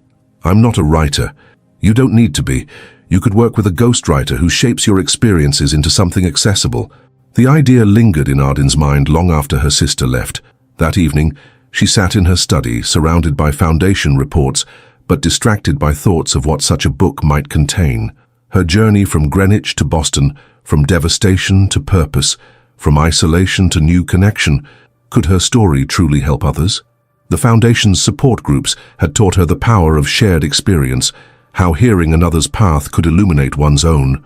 Arden opened her laptop and began typing. Not a book proposal, but a letter to Eliza, something she'd done occasionally over the years as a way to process her feelings. My dearest daughter, today your aunt suggested I write a book about our journey, yours and mine, about how losing you nearly destroyed me but ultimately led me toward a life I never imagined. Is that a betrayal? To find purpose in your absence? To discover joy again? 3 years ago, I couldn't envision a future beyond grief. Now I run a foundation bearing your name that helps thousands. I've found connection with a good man and his children. I've built a life that feels meaningful, but you remain at the center of everything, not as a wound, though the scar will always be there, but as the catalyst for whatever good I manage to create in this world. If I write this book, it will be to honor you, to ensure that your brief life continues to create ripples of positive change, to show others that devastation need not be the end of their story. What began as your mother's promise to find meaning in senseless loss has become something larger than I ever imagined. And somehow, in helping others navigate their own grief, I found my way back to life. With eternal love, your mother. When Arden finished writing, she realized the letter contained the essence of what a book might be. Not a self-help manual or a simple memoir, but a testament to resilience, to finding purpose through pain, to honoring loss by living fully. The next morning she called a literary agent Eleanor had recommended. Promised Joy, Finding Purpose After Loss was published 18 months later, the culmination of a writing process that had been both therapeutic and challenging. Working with a sensitive collaborator, Arden had shared her story with unflinching honesty: the accident, Eliza's death, Douglas's betrayal, and her gradual journey toward healing through the Foundation's work. The book resonated far beyond the audience she had anticipated. Women who had experienced pregnancy loss, parents grieving children, individuals rebuilding after betrayal, all found something in Arden's journey that spoke to their own. Now, packing for Eliza's Promise Foundation's annual conference in New York City, Arden carefully placed copies of the book in her suitcase. As keynote speaker, she would be signing books after her address, meeting readers who had connected with her story. Her phone chimed with a text from Lachlan. "Surgeries all rescheduled. We'll meet you at hotel tomorrow evening. Kids say break a leg, Isla, and don't fall off the stage, Callum." Arden smiled, typing back a quick thanks. In the 2 years they had been together, Lachlan had never missed an important Foundation event, rearranging his demanding surgical schedule to support her work just as she made time for his children's activities and family milestones. They had not rushed their relationship, both understanding the complexity of building something new after profound loss. Only recently had they begun discussing marriage, approaching the possibility with careful consideration, particularly regarding the children. "We're already a family," Lachlan had said during a weekend at his Cape Cod cottage. "The paperwork is secondary." Arden had appreciated his perspective. What they had built together felt solid precisely because it had developed naturally, without external pressure or artificial timelines. Closing her suitcase, Arden checked her watch. She had a final planning call with the New York team in 15 minutes, then dinner with Eleanor, who would be traveling with her tomorrow. New York. The thought sent a small ripple of tension through her. It wasn't the conference itself causing her unease, but the location. Though Douglas and Waverly lived in Manhattan, their paths had never crossed during Arden's previous professional visits to the city. But with the Foundation's growing profile and her book bringing increased visibility, the possibility of an encounter seemed less remote. Douglas hadn't contested anything in the book, though his attorney had requested an advance copy.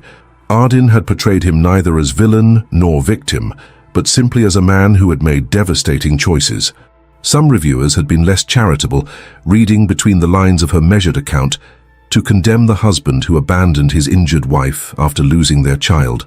Arden had long since released her anger toward Douglas, understanding that holding on to it only hampered her own healing.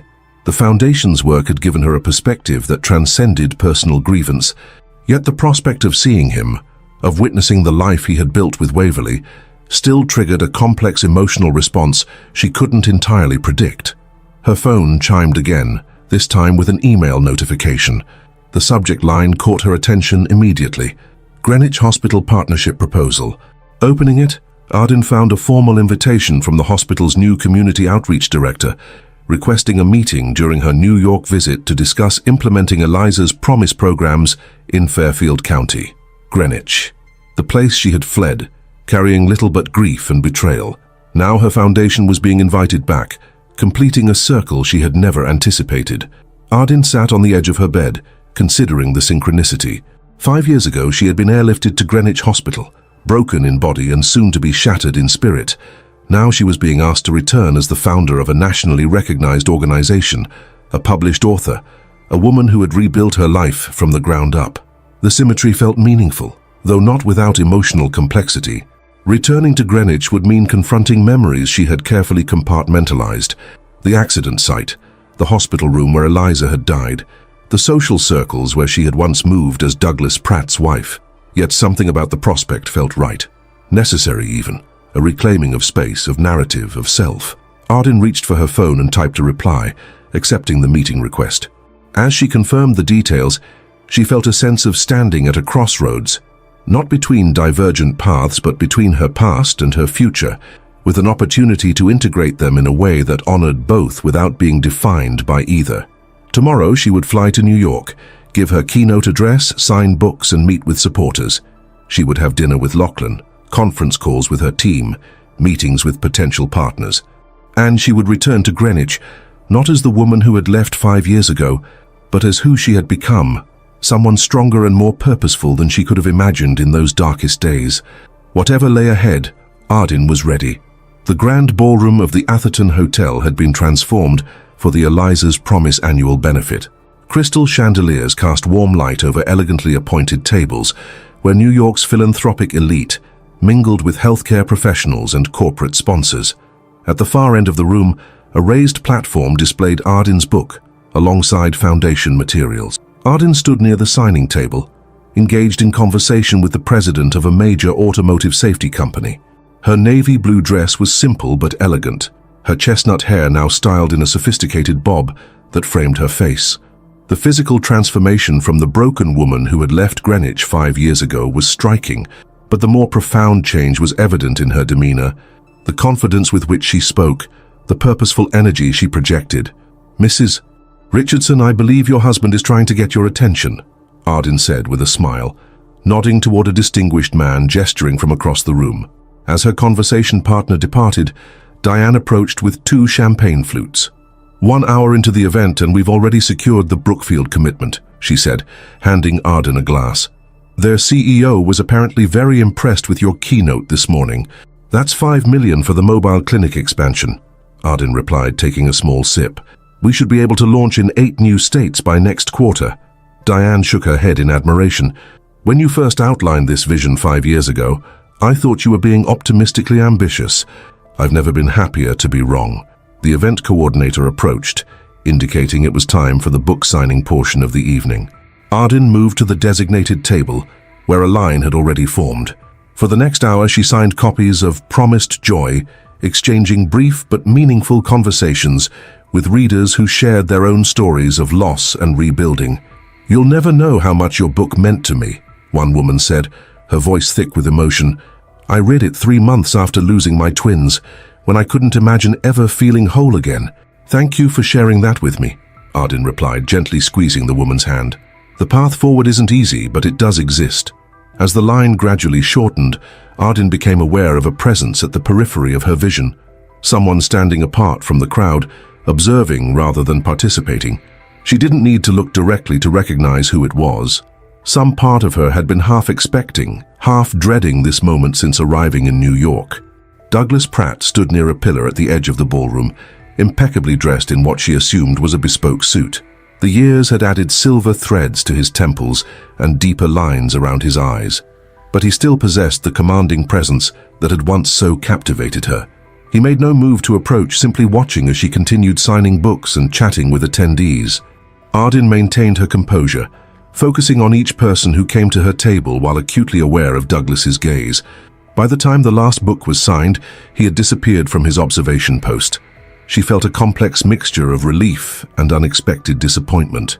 "You were wonderful," Eleanor said, appearing at her side. "The event coordinator says we've raised almost twice last year's amount." "That's excellent news," Arden replied, scanning the room automatically. Eleanor followed her gaze. "Looking for someone." Douglas was here, watching from a distance. Her sister's expression hardened. Of course he was. Heaven forbid he actually approach you like a normal human being. She glanced around the room. "Do you want to leave? We could head back to the hotel." Arden shook her head. "No, this is our event, our foundation.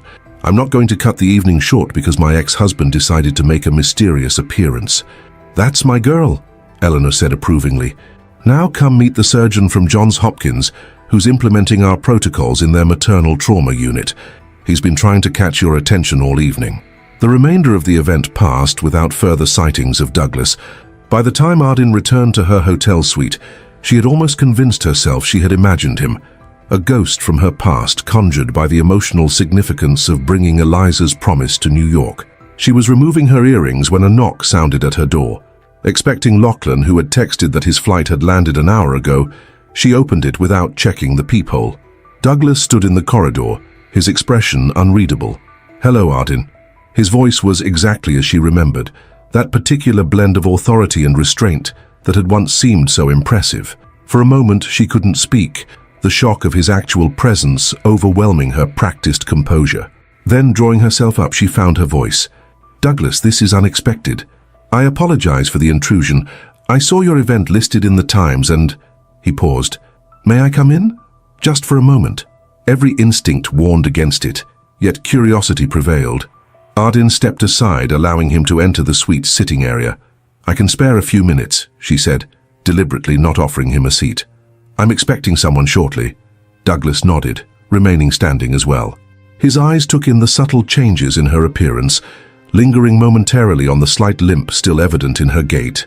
You look well, he said finally. The foundation has clearly been a success.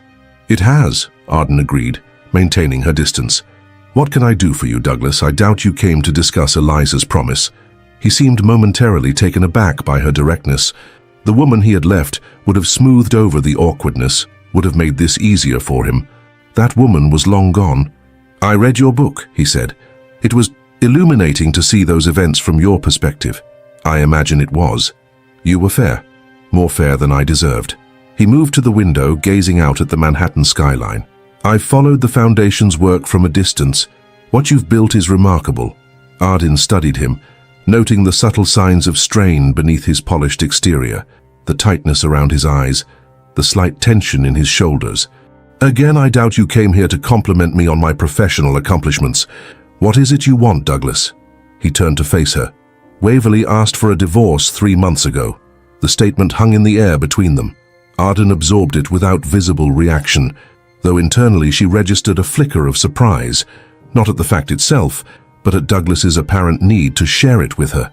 I'm sorry to hear that, she said, the social nicety automatic, but I'm not sure why you're telling me.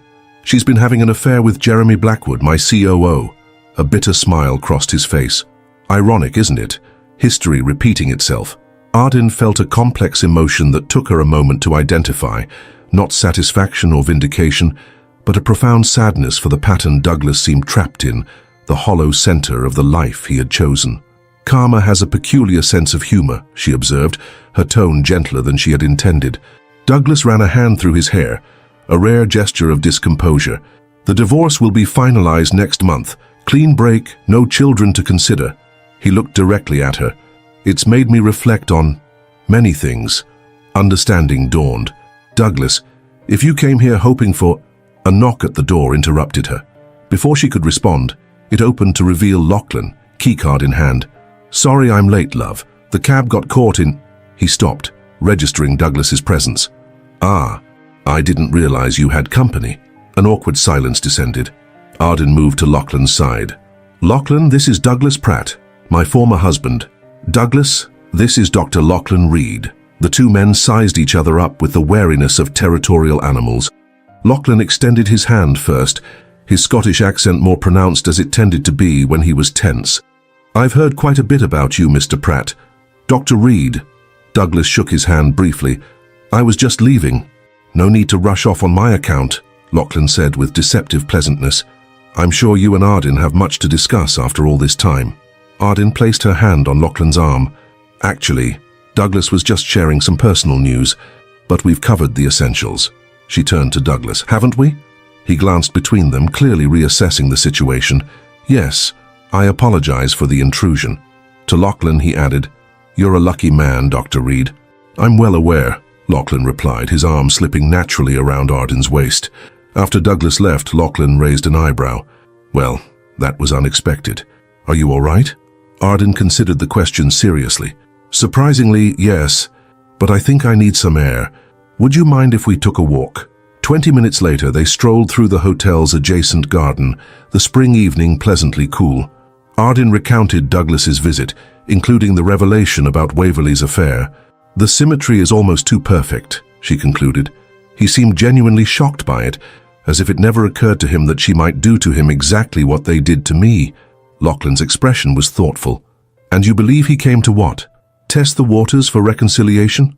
Not explicitly, but yes, I think that's what he wanted, to see if there was any opening, any lingering attachment he might exploit now that his second marriage has failed. And is there?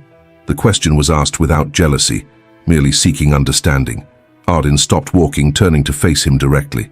No, that's what surprised me most. Seeing him again, I felt nothing, not hatred, not love, not even significant resentment. just a distant sadness for who we both were then, and a profound gratitude for where life has taken me since. Lachlan tucked a strand of hair behind her ear, his touch gentle. "You're an extraordinary woman, Arden Winslow." "Just Arden," she corrected softly. She had legally dropped the Pratt years ago, but had kept Winslow as her professional name for the foundation, though perhaps someday Reed. The question was asked lightly, but with real intent behind it. His eyes widened slightly. "Is that a proposal then?" "More of a suggestion for future consideration." She smiled, leaning into him. "We should probably discuss it with Callum and Isla first. They might have opinions." "That they will," he agreed, kissing her forehead, "but favorable ones, I'd wager." The following morning, Arden received a text from an unknown number. "Could we meet for coffee before you leave the city? Just to talk. Douglas." She stared at the message, considering her options. Her initial instinct was to decline, to maintain the clean break that had allowed her to rebuild her life. Yet something, perhaps closure, perhaps simple curiosity, made her respond. Grand Central Dining Concourse. 11 a.m. I have 30 minutes before my train. The historic terminal buzzed with typical midday activity. Travelers rushing to catch trains, tourists photographing the celestial ceiling, New Yorkers cutting through on their daily commutes. At a small table in the dining concourse, Arden nursed a cup of tea, watching the human current flow around her. Douglas arrived precisely at 11, carrying a briefcase and wearing an expression of careful neutrality. "Thank you for meeting me," he said, taking the seat across from her. "I admit I was curious about what else you might have to say." Arden studied him openly. "And I have questions I never got to ask 5 years ago." "That seems fair." He placed his hands flat on the table, an unconscious gesture of attempted honesty. "What do you want to know? Were you ever happy with Waverley? Truly happy, not just satisfied with the alignment of your ambitions?" The question seemed to catch him off guard. He considered it longer than she expected. "I thought I was initially. Everything was so efficient between us. No emotional complications, perfect understanding of each other's priorities." He sighed. "But happiness? I'm not sure I would call it that. More like a successful partnership that gradually revealed its limitations." "And when did you realize those limitations?" "There wasn't a single moment. More a gradual awareness that something essential was missing." His gaze met hers directly. "Reading your book helped clarify it, actually. The depth you described of your grief for Eliza, your sense of purpose with the foundation, even your new relationship, it highlighted what my life with Waverley lacked." Arden absorbed this, feeling an unexpected twinge of empathy for the man who had once shattered her world. "That sounds lonely, Douglas." "It was. Is." He hesitated. "I've had a lot of time to reflect on my choices. On what I threw away in pursuit of what I thought I wanted."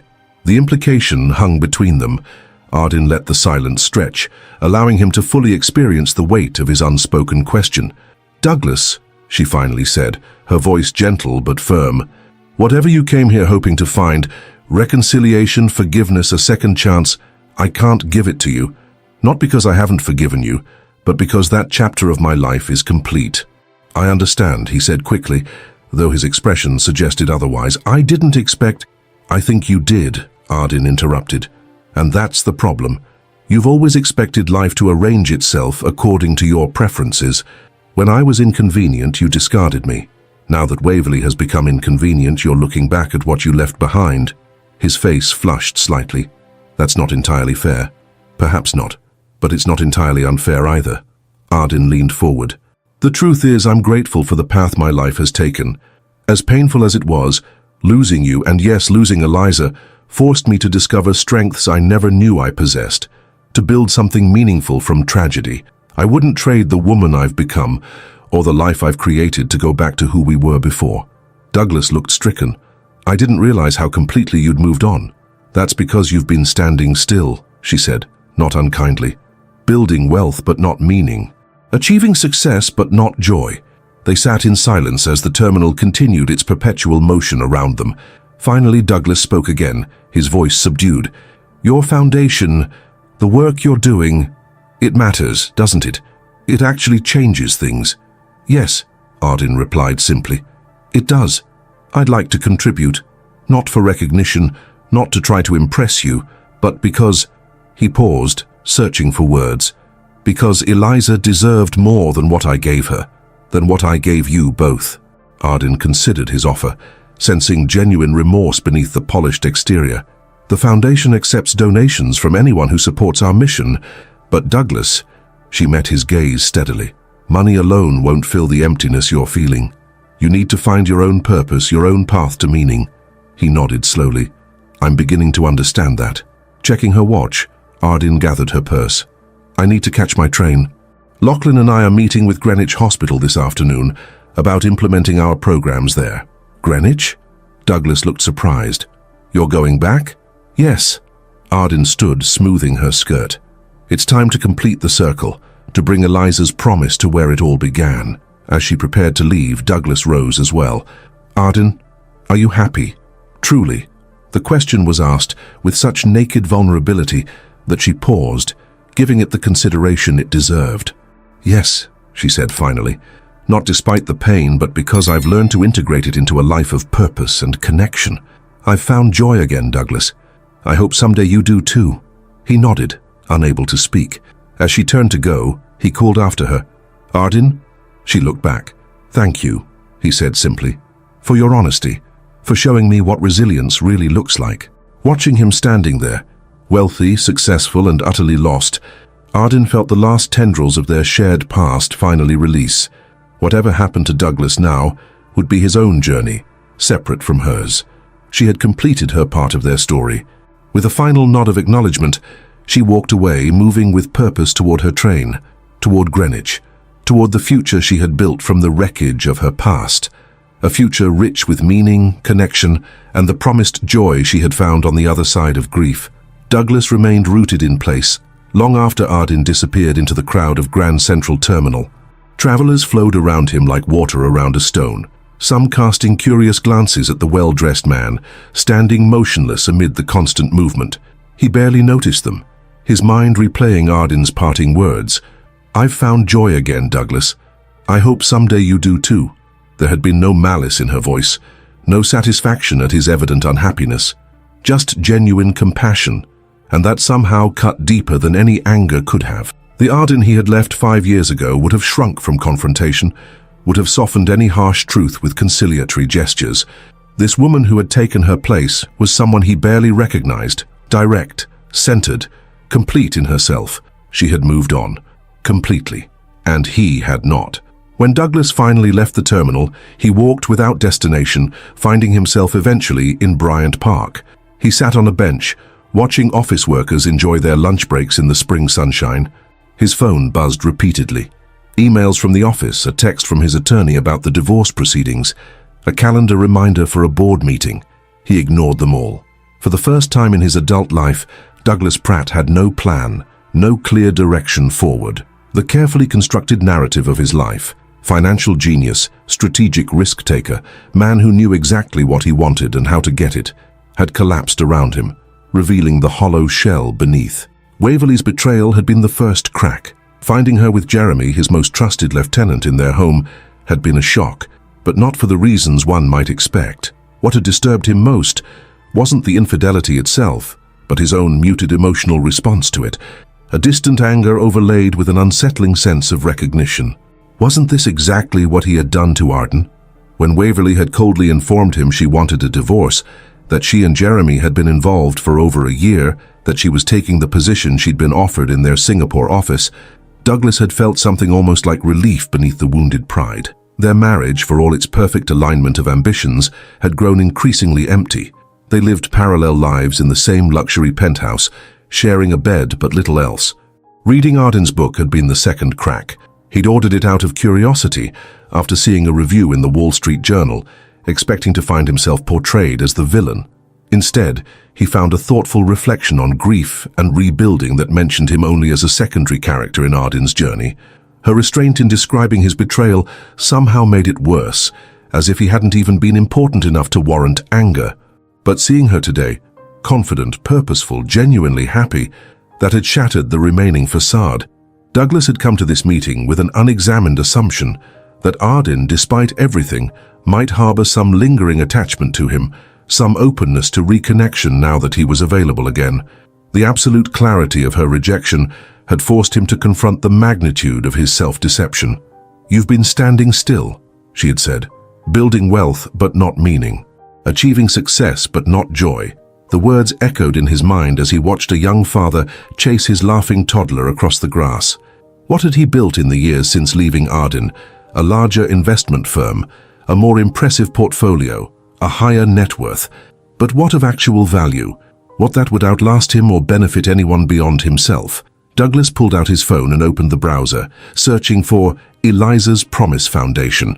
The organization's website appeared, professionally designed but warmly human in its approach.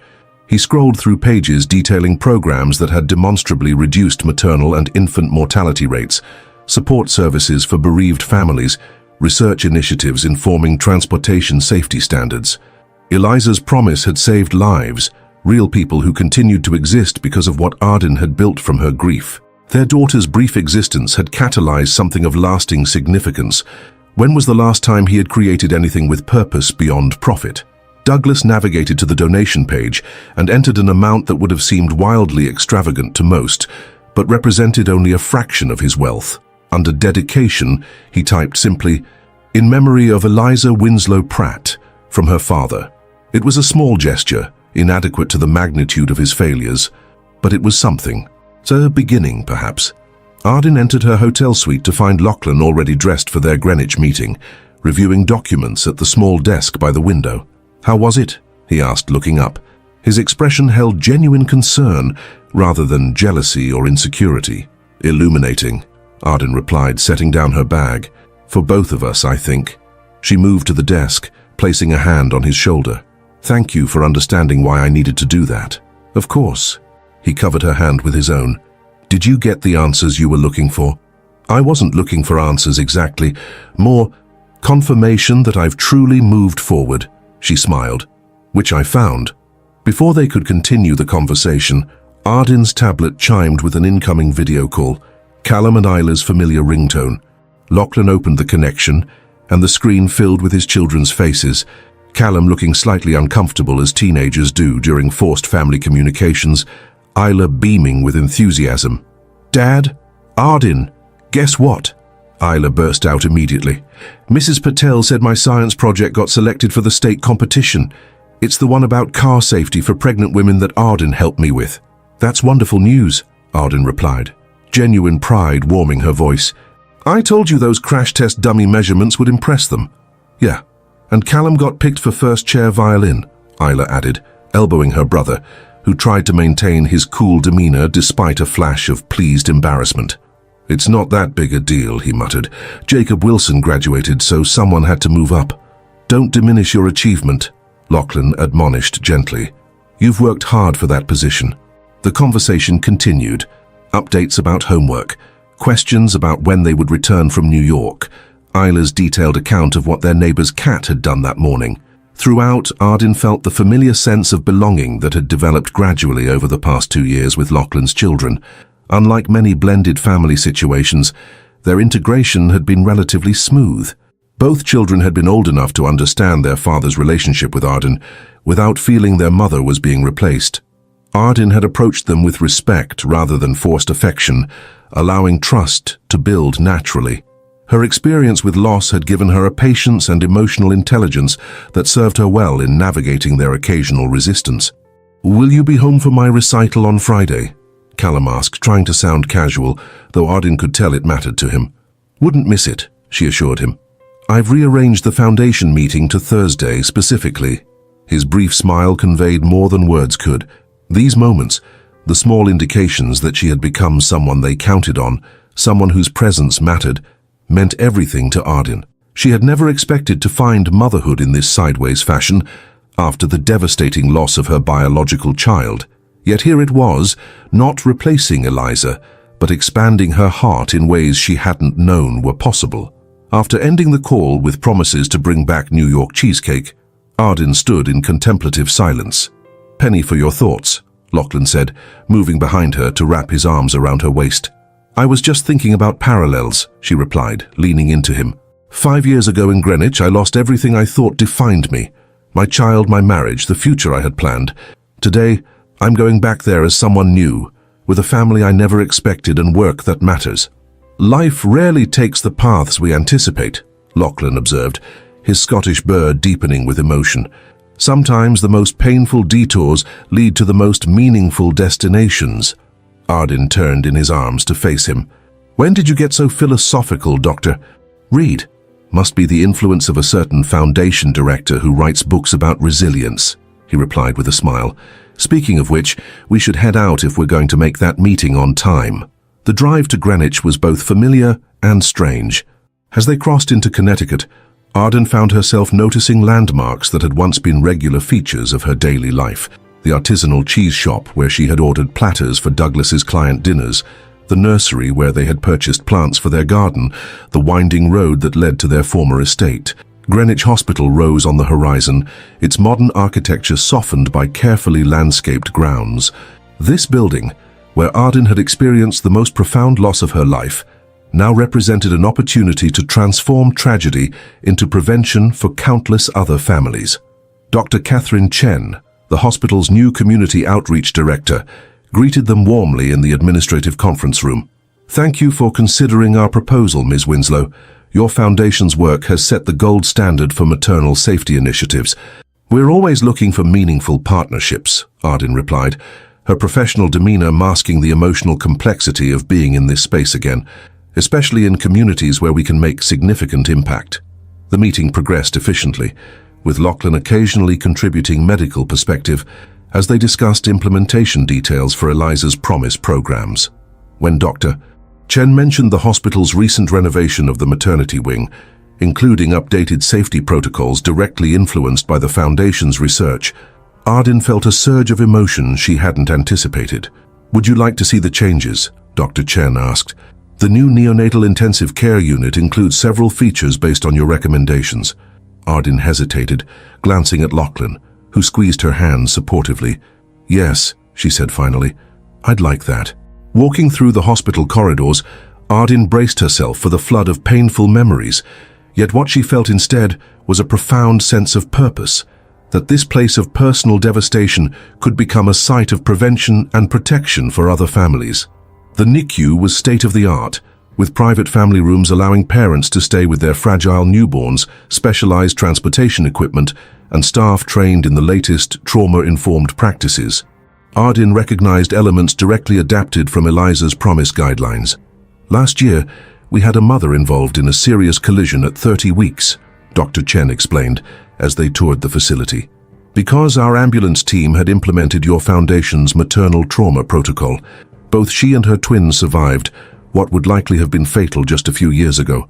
Ardyn paused before a wall displaying photographs of NICU graduates, babies who had survived against difficult odds and were now thriving.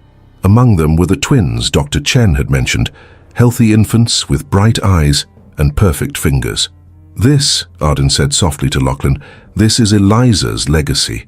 On the morning Ardyn's partnership with Greenwich Hospital was publicly announced, Douglas read the press release in his Manhattan office with mixed emotions.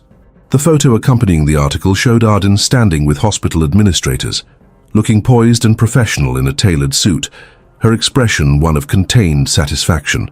8 weeks had passed since their meeting at Grand Central. In that time, Douglas had moved mechanically through the final stages of his divorce from Waverley, who had already relocated to Singapore with Jeremy. The business impact had been manageable, their professional reputations keeping clients from defecting, despite the personal drama. Yet Douglas found himself increasingly disconnected from the work that had once consumed him. His substantial donation to Eliza's Promise had been acknowledged with a gracious but impersonal note from the Foundation's development director. He hadn't expected personal contact from Ardyn, yet some part of him had hoped for, what? Recognition? Validation? Some indication that his gesture had meaning beyond the monetary value? Douglas closed the browser window displaying the press release and opened his calendar. The day was filled with the usual meetings, investment strategy reviews, client calls, board updates. Nothing that couldn't be handled by his capable team, nothing that truly required his presence. With sudden decisiveness, he cleared his schedule for the afternoon and called his driver. 2 hours later, Douglas stood at the gates of Greenwich Cemetery, a modest bouquet of white roses in hand. He had never visited Eliza's grave before, had been in London with Waverley during the small private service Arden had arranged, had avoided acknowledging this tangible evidence of his daughter's existence and death. The cemetery attendant directed him to a quiet corner beneath a spreading oak tree. The small headstone was simple but elegant. Eliza Winslow Pratt, beloved daughter, perfect in her brief time with us. Beneath those words was a date, a single date, rather than the traditional pair marking birth and death, since both had occurred within the same tragic 36 hours. Douglas placed the flowers carefully at the base of the stone. He had no practiced prayers to offer, no comforting rituals to perform. Instead, he simply stood in silence, finally facing the reality of the child he had helped create but failed to properly mourn. "I'm sorry," he said eventually, the words inadequate but necessary, "for not being here, for not honoring your memory, for not supporting your mother when she needed me most." The admission, spoken aloud for the first time, broke something open inside him. Douglas Pratt, who prided himself on control, who had built an empire on calculated decision-making, found himself kneeling on the manicured grass, shoulders shaking with 5 years of suppressed grief. When the storm finally passed, he remained beside the grave, gathering his thoughts. The man who rose eventually was not fundamentally different. Transformation rarely happens in single moments, but something had shifted, a crack allowing light into spaces long kept dark. As he walked back to his waiting car, Douglas made a decision. The shape of it was still forming, but its essence was clear. It was time to create something of lasting value, something beyond wealth accumulation, something that might begin to balance the moral ledger of his life. Summer arrived, bringing with it new developments for Eliza's promise. The foundation opened its 10th regional office, expanded its research partnership with 3 major universities, and launched a mobile application for expectant mothers that provided real-time safety guidance during travel. Arden divided her time between Boston and the Foundation's expanding national presence, with Lachlan maintaining his surgical practice while supporting her work. Their relationship had deepened further, the unspoken question of marriage gradually evolving into practical discussions about timing and logistics. "Isla insists on being flower girl," Lachlan remarked one evening as they sat on the deck of his Cape Cod cottage, watching the sunset over the water. "Though at 12 she's pushing the upper age limit for the role." "And Callum?" Arden asked, smiling at the thought of the increasingly reserved teenager participating in a wedding ceremony. "Claims complete disinterest while quietly asking if he could play something on his violin during the service." Lachlan's eyes crinkled with amusement. "They're both quite invested in this wedding, you know. Far more than they let on." Arden leaned against his shoulder, contentment washing over her. "We should set a date. Something small. Just family and close friends. Autumn, perhaps. When the leaves are changing," Lachlan suggested. "Unless that's too soon for your schedule with the Foundation's expansion. Autumn would be perfect," Arden agreed, envisioning a ceremony amid New England's spectacular fall colors. Their peaceful planning was interrupted by Arden's phone. Seeing Diane's name on the screen, she answered immediately. Her deputy rarely called after hours, unless something significant had occurred. "Arden, I'm sorry to disturb your evening," Diane began, her tone professional but with an underlying excitement. "But I've just received the most extraordinary proposal and thought you should know immediately." "What kind of proposal?"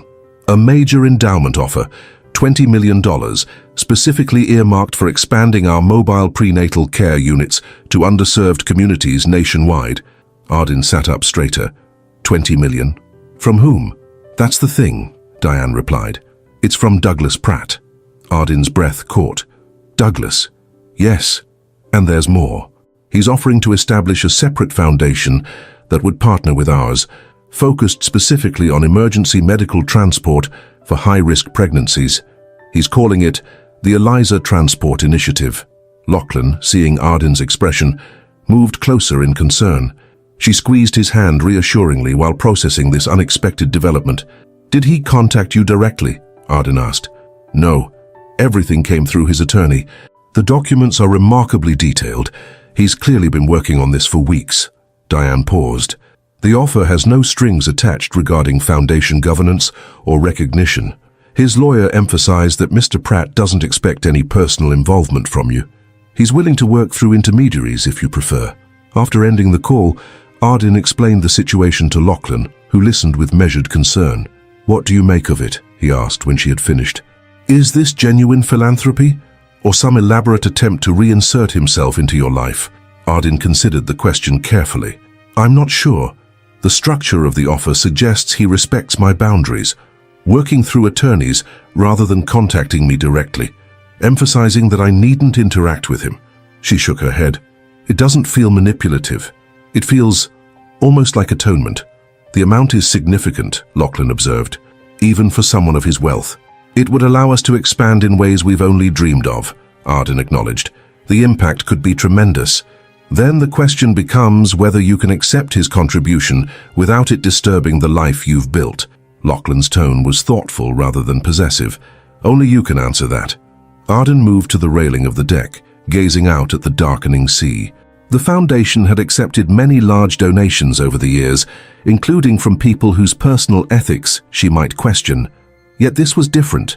This came from the man who had shattered her world, whose actions had shaped her current path in ways both painful and ultimately transformative. Could she separate Douglas's gift from their complicated history? Could she accept this apparent attempt at redemption without reopening old wounds?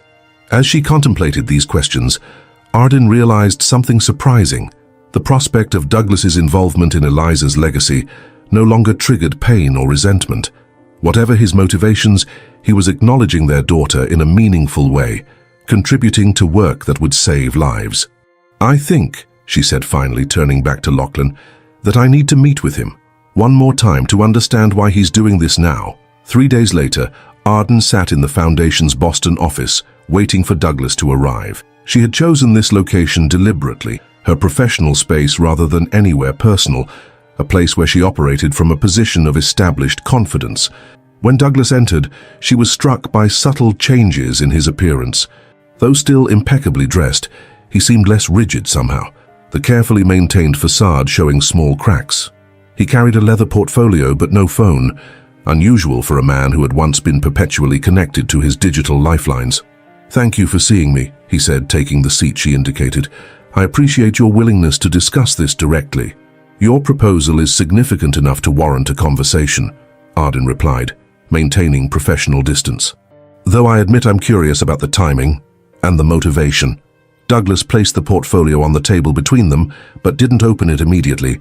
"After our meeting at Grand Central, I visited Eliza's grave for the first time." He spoke without artifice, the admission clearly difficult. "I realized how completely I had failed to acknowledge her, both when she was alive and after she was gone." The revelation surprised Ardin.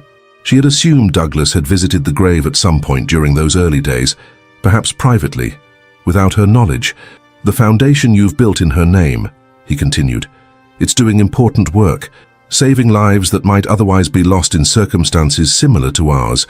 I wanted to contribute to that in a meaningful way. $20 million is more than a contribution, Douglas.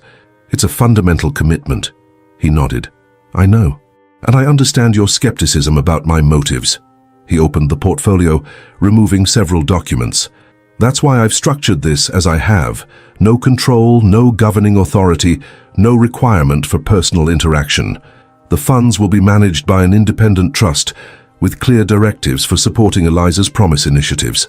As Ardin reviewed the documents, she had to acknowledge the thoughtfulness of the arrangement. Douglas had created a funding structure that respected her autonomy while maximizing the Foundation's ability to expand its most effective programs. "The Eliza Transport Initiative," she read aloud from one page. "Tell me about this." "It's something I've been researching for months," Douglas explained, animation entering his voice for the first time. "Medical helicopters and specialized ground transport, equipped specifically for maternal and infant emergencies, placed strategically in areas with limited access to advanced care facilities."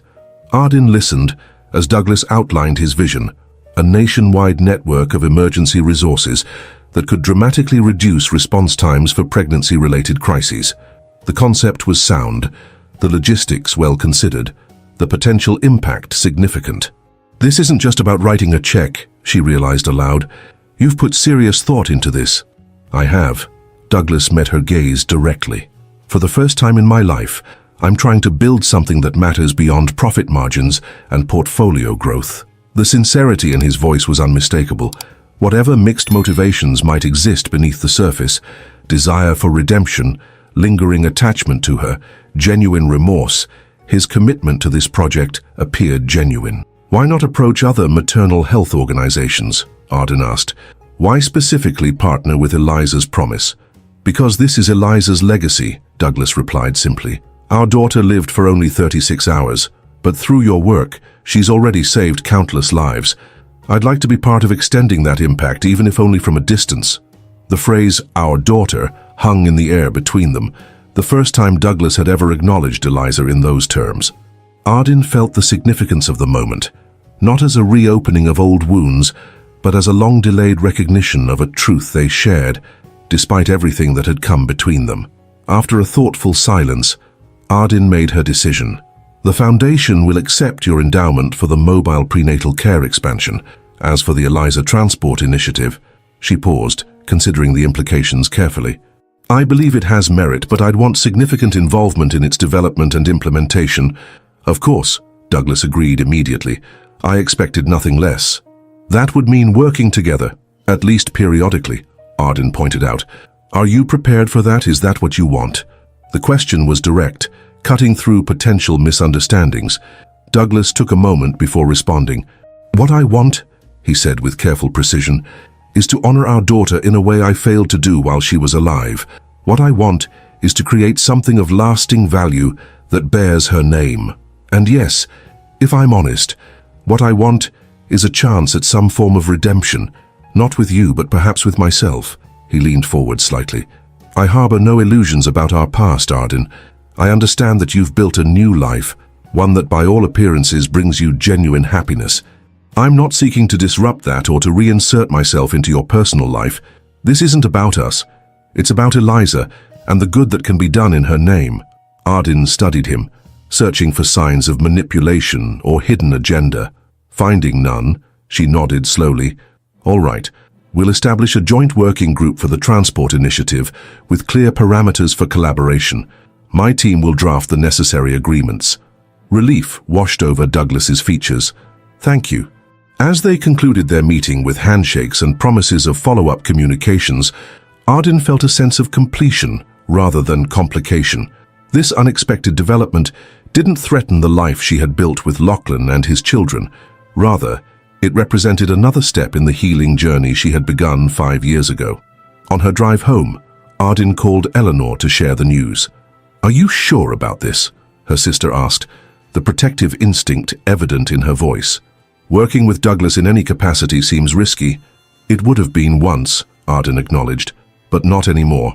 I'm secure in who I am now, in the life I've built, and the potential impact of this initiative is too significant to reject out of personal history." "Just be careful," Eleanor cautioned. "Men like Douglas rarely change fundamentally." "Perhaps not," Arden agreed, "but sometimes they evolve enough to make meaningful amends. I think that's what's happening here." Later that evening, as she and Lachlan discussed the development with his children over dinner, Arden was struck by the beautiful complexity of the life she had created from the wreckage of her past. "So this means you'll be working with Eliza's father?" Isla asked, grasping the situation with her usual directness.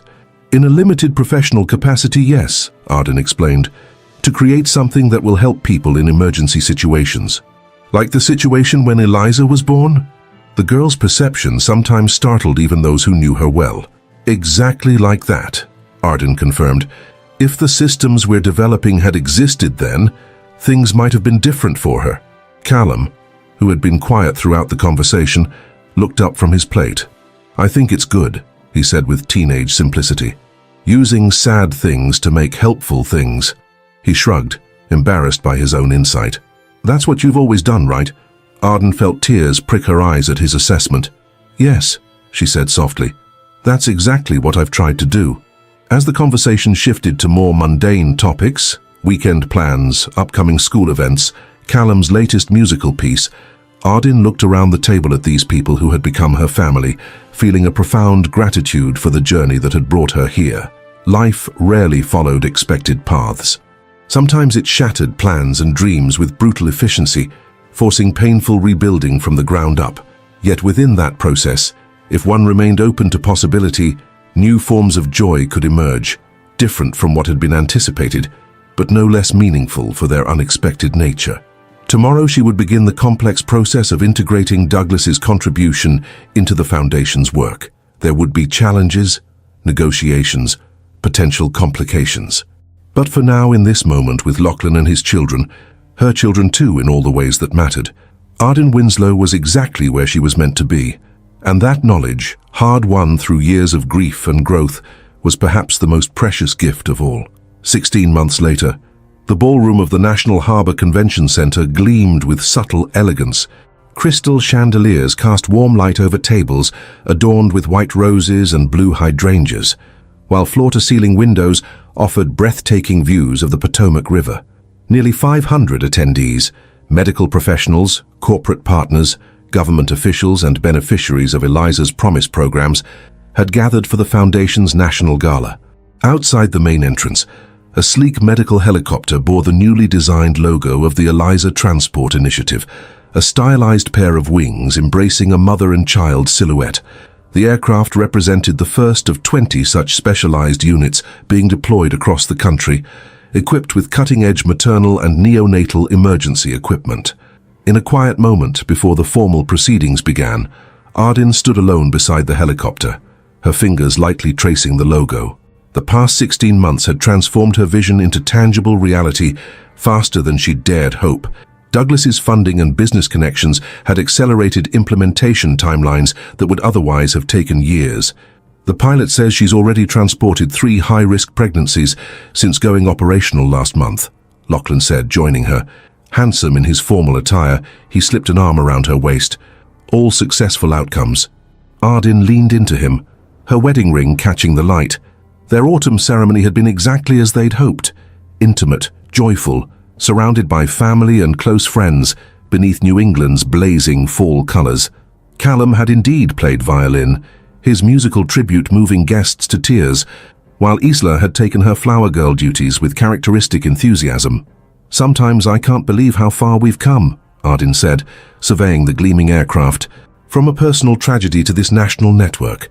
It doesn't bring Eliza back, but she lives on through every life saved," Lachlan finished, understanding as always. They returned to the ballroom as guests took their seats for dinner. At the front of the room, a video screen displayed images from the Foundation's work. Mobile prenatal clinics serving rural communities, specialized safety training for emergency responders, support groups for families who had experienced loss. Halfway through dinner, Diane approached their table. "The Secretary of Health and Human Services just arrived," she said, with barely contained excitement. "And Douglas texted that he's 10 minutes out. Traffic from the airport."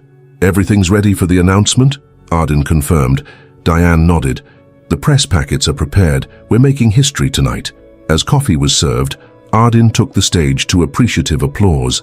Her confidence as a public speaker had grown exponentially over the years, her natural warmth now complemented by polished professionalism. "Thank you all for being here tonight," she began. "When I started Eliza's Promise Foundation 7 years ago, I couldn't have imagined the journey ahead. What began as one mother's response to devastating loss has become a national movement to protect other families from similar tragedies." She acknowledged key partners and major supporters before continuing.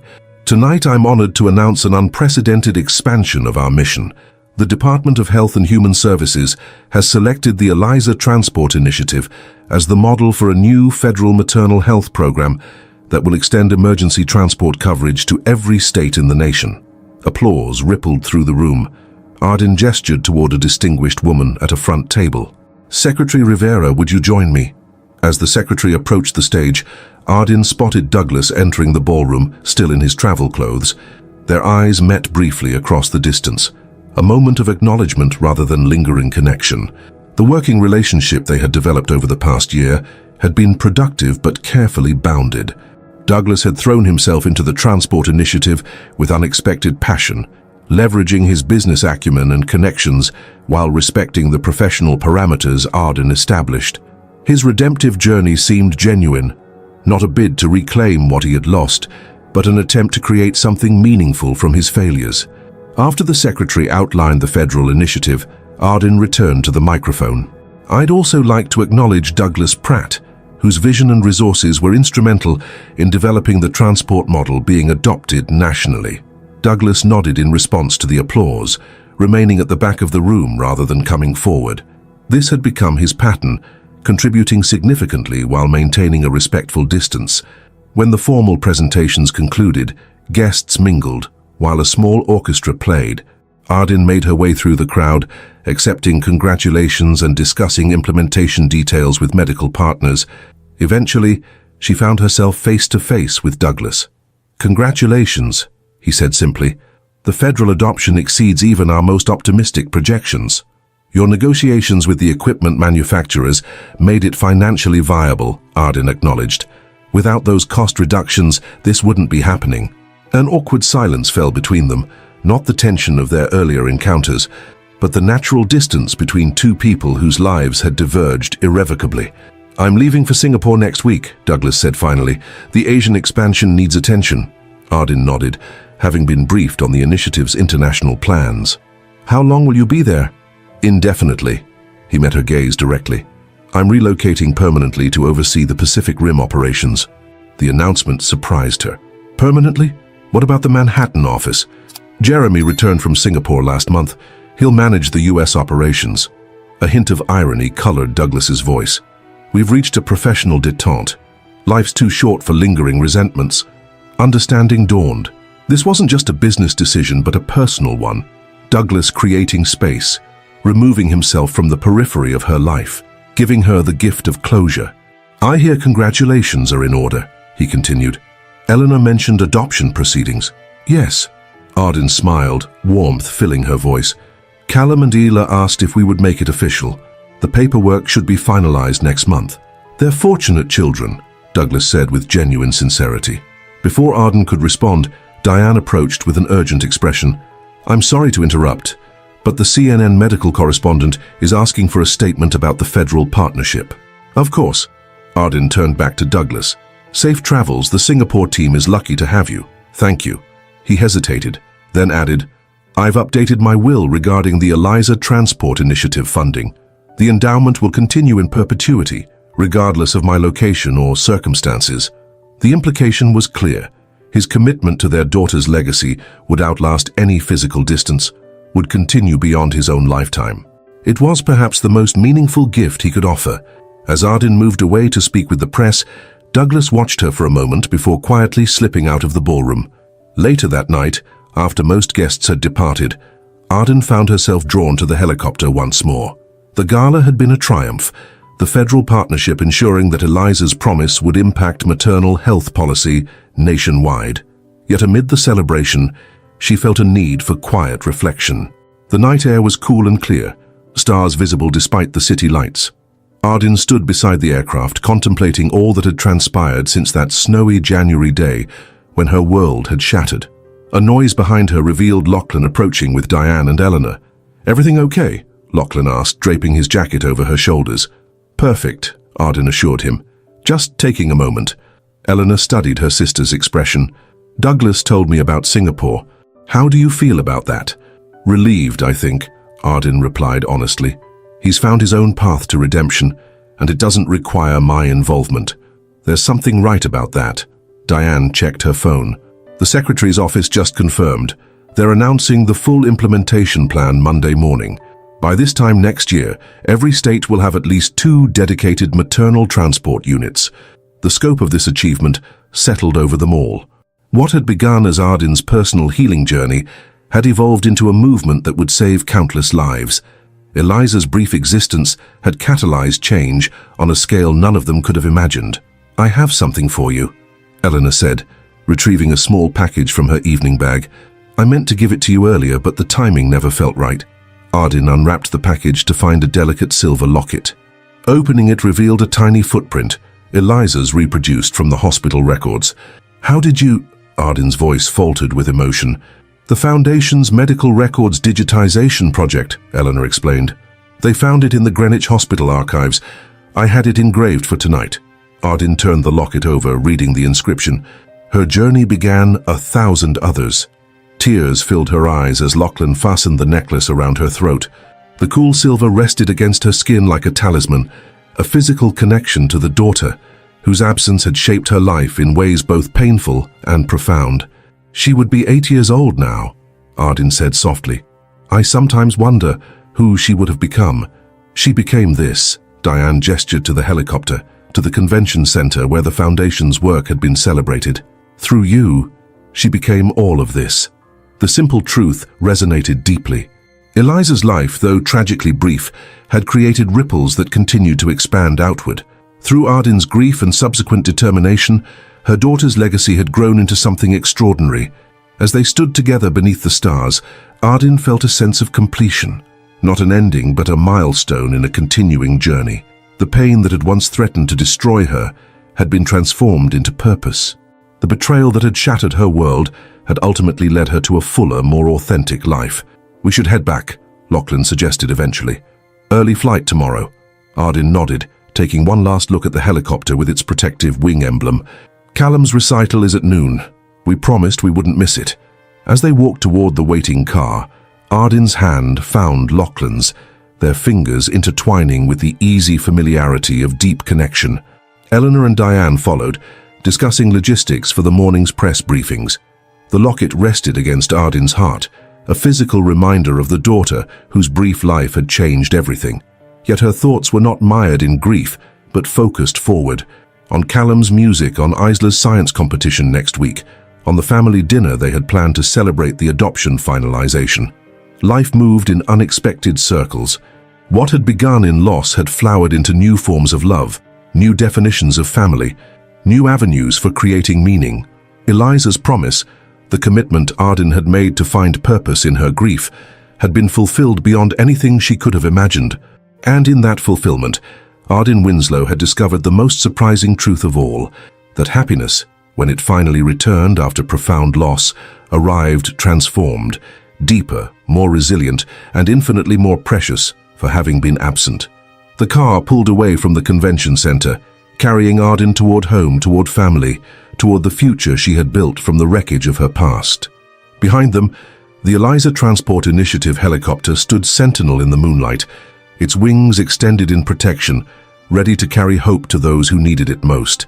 If this story touched your heart and you want to keep following inspiring and moving stories, be sure to check out our upcoming videos. Subscribe to our channel and turn on notifications to stay updated on new content that can brighten your journey and provide valuable insights. Join us and keep exploring stories that truly matter. I'm sure the next video that pops up on your screen will touch you as well, so click on it now and we'll see you there.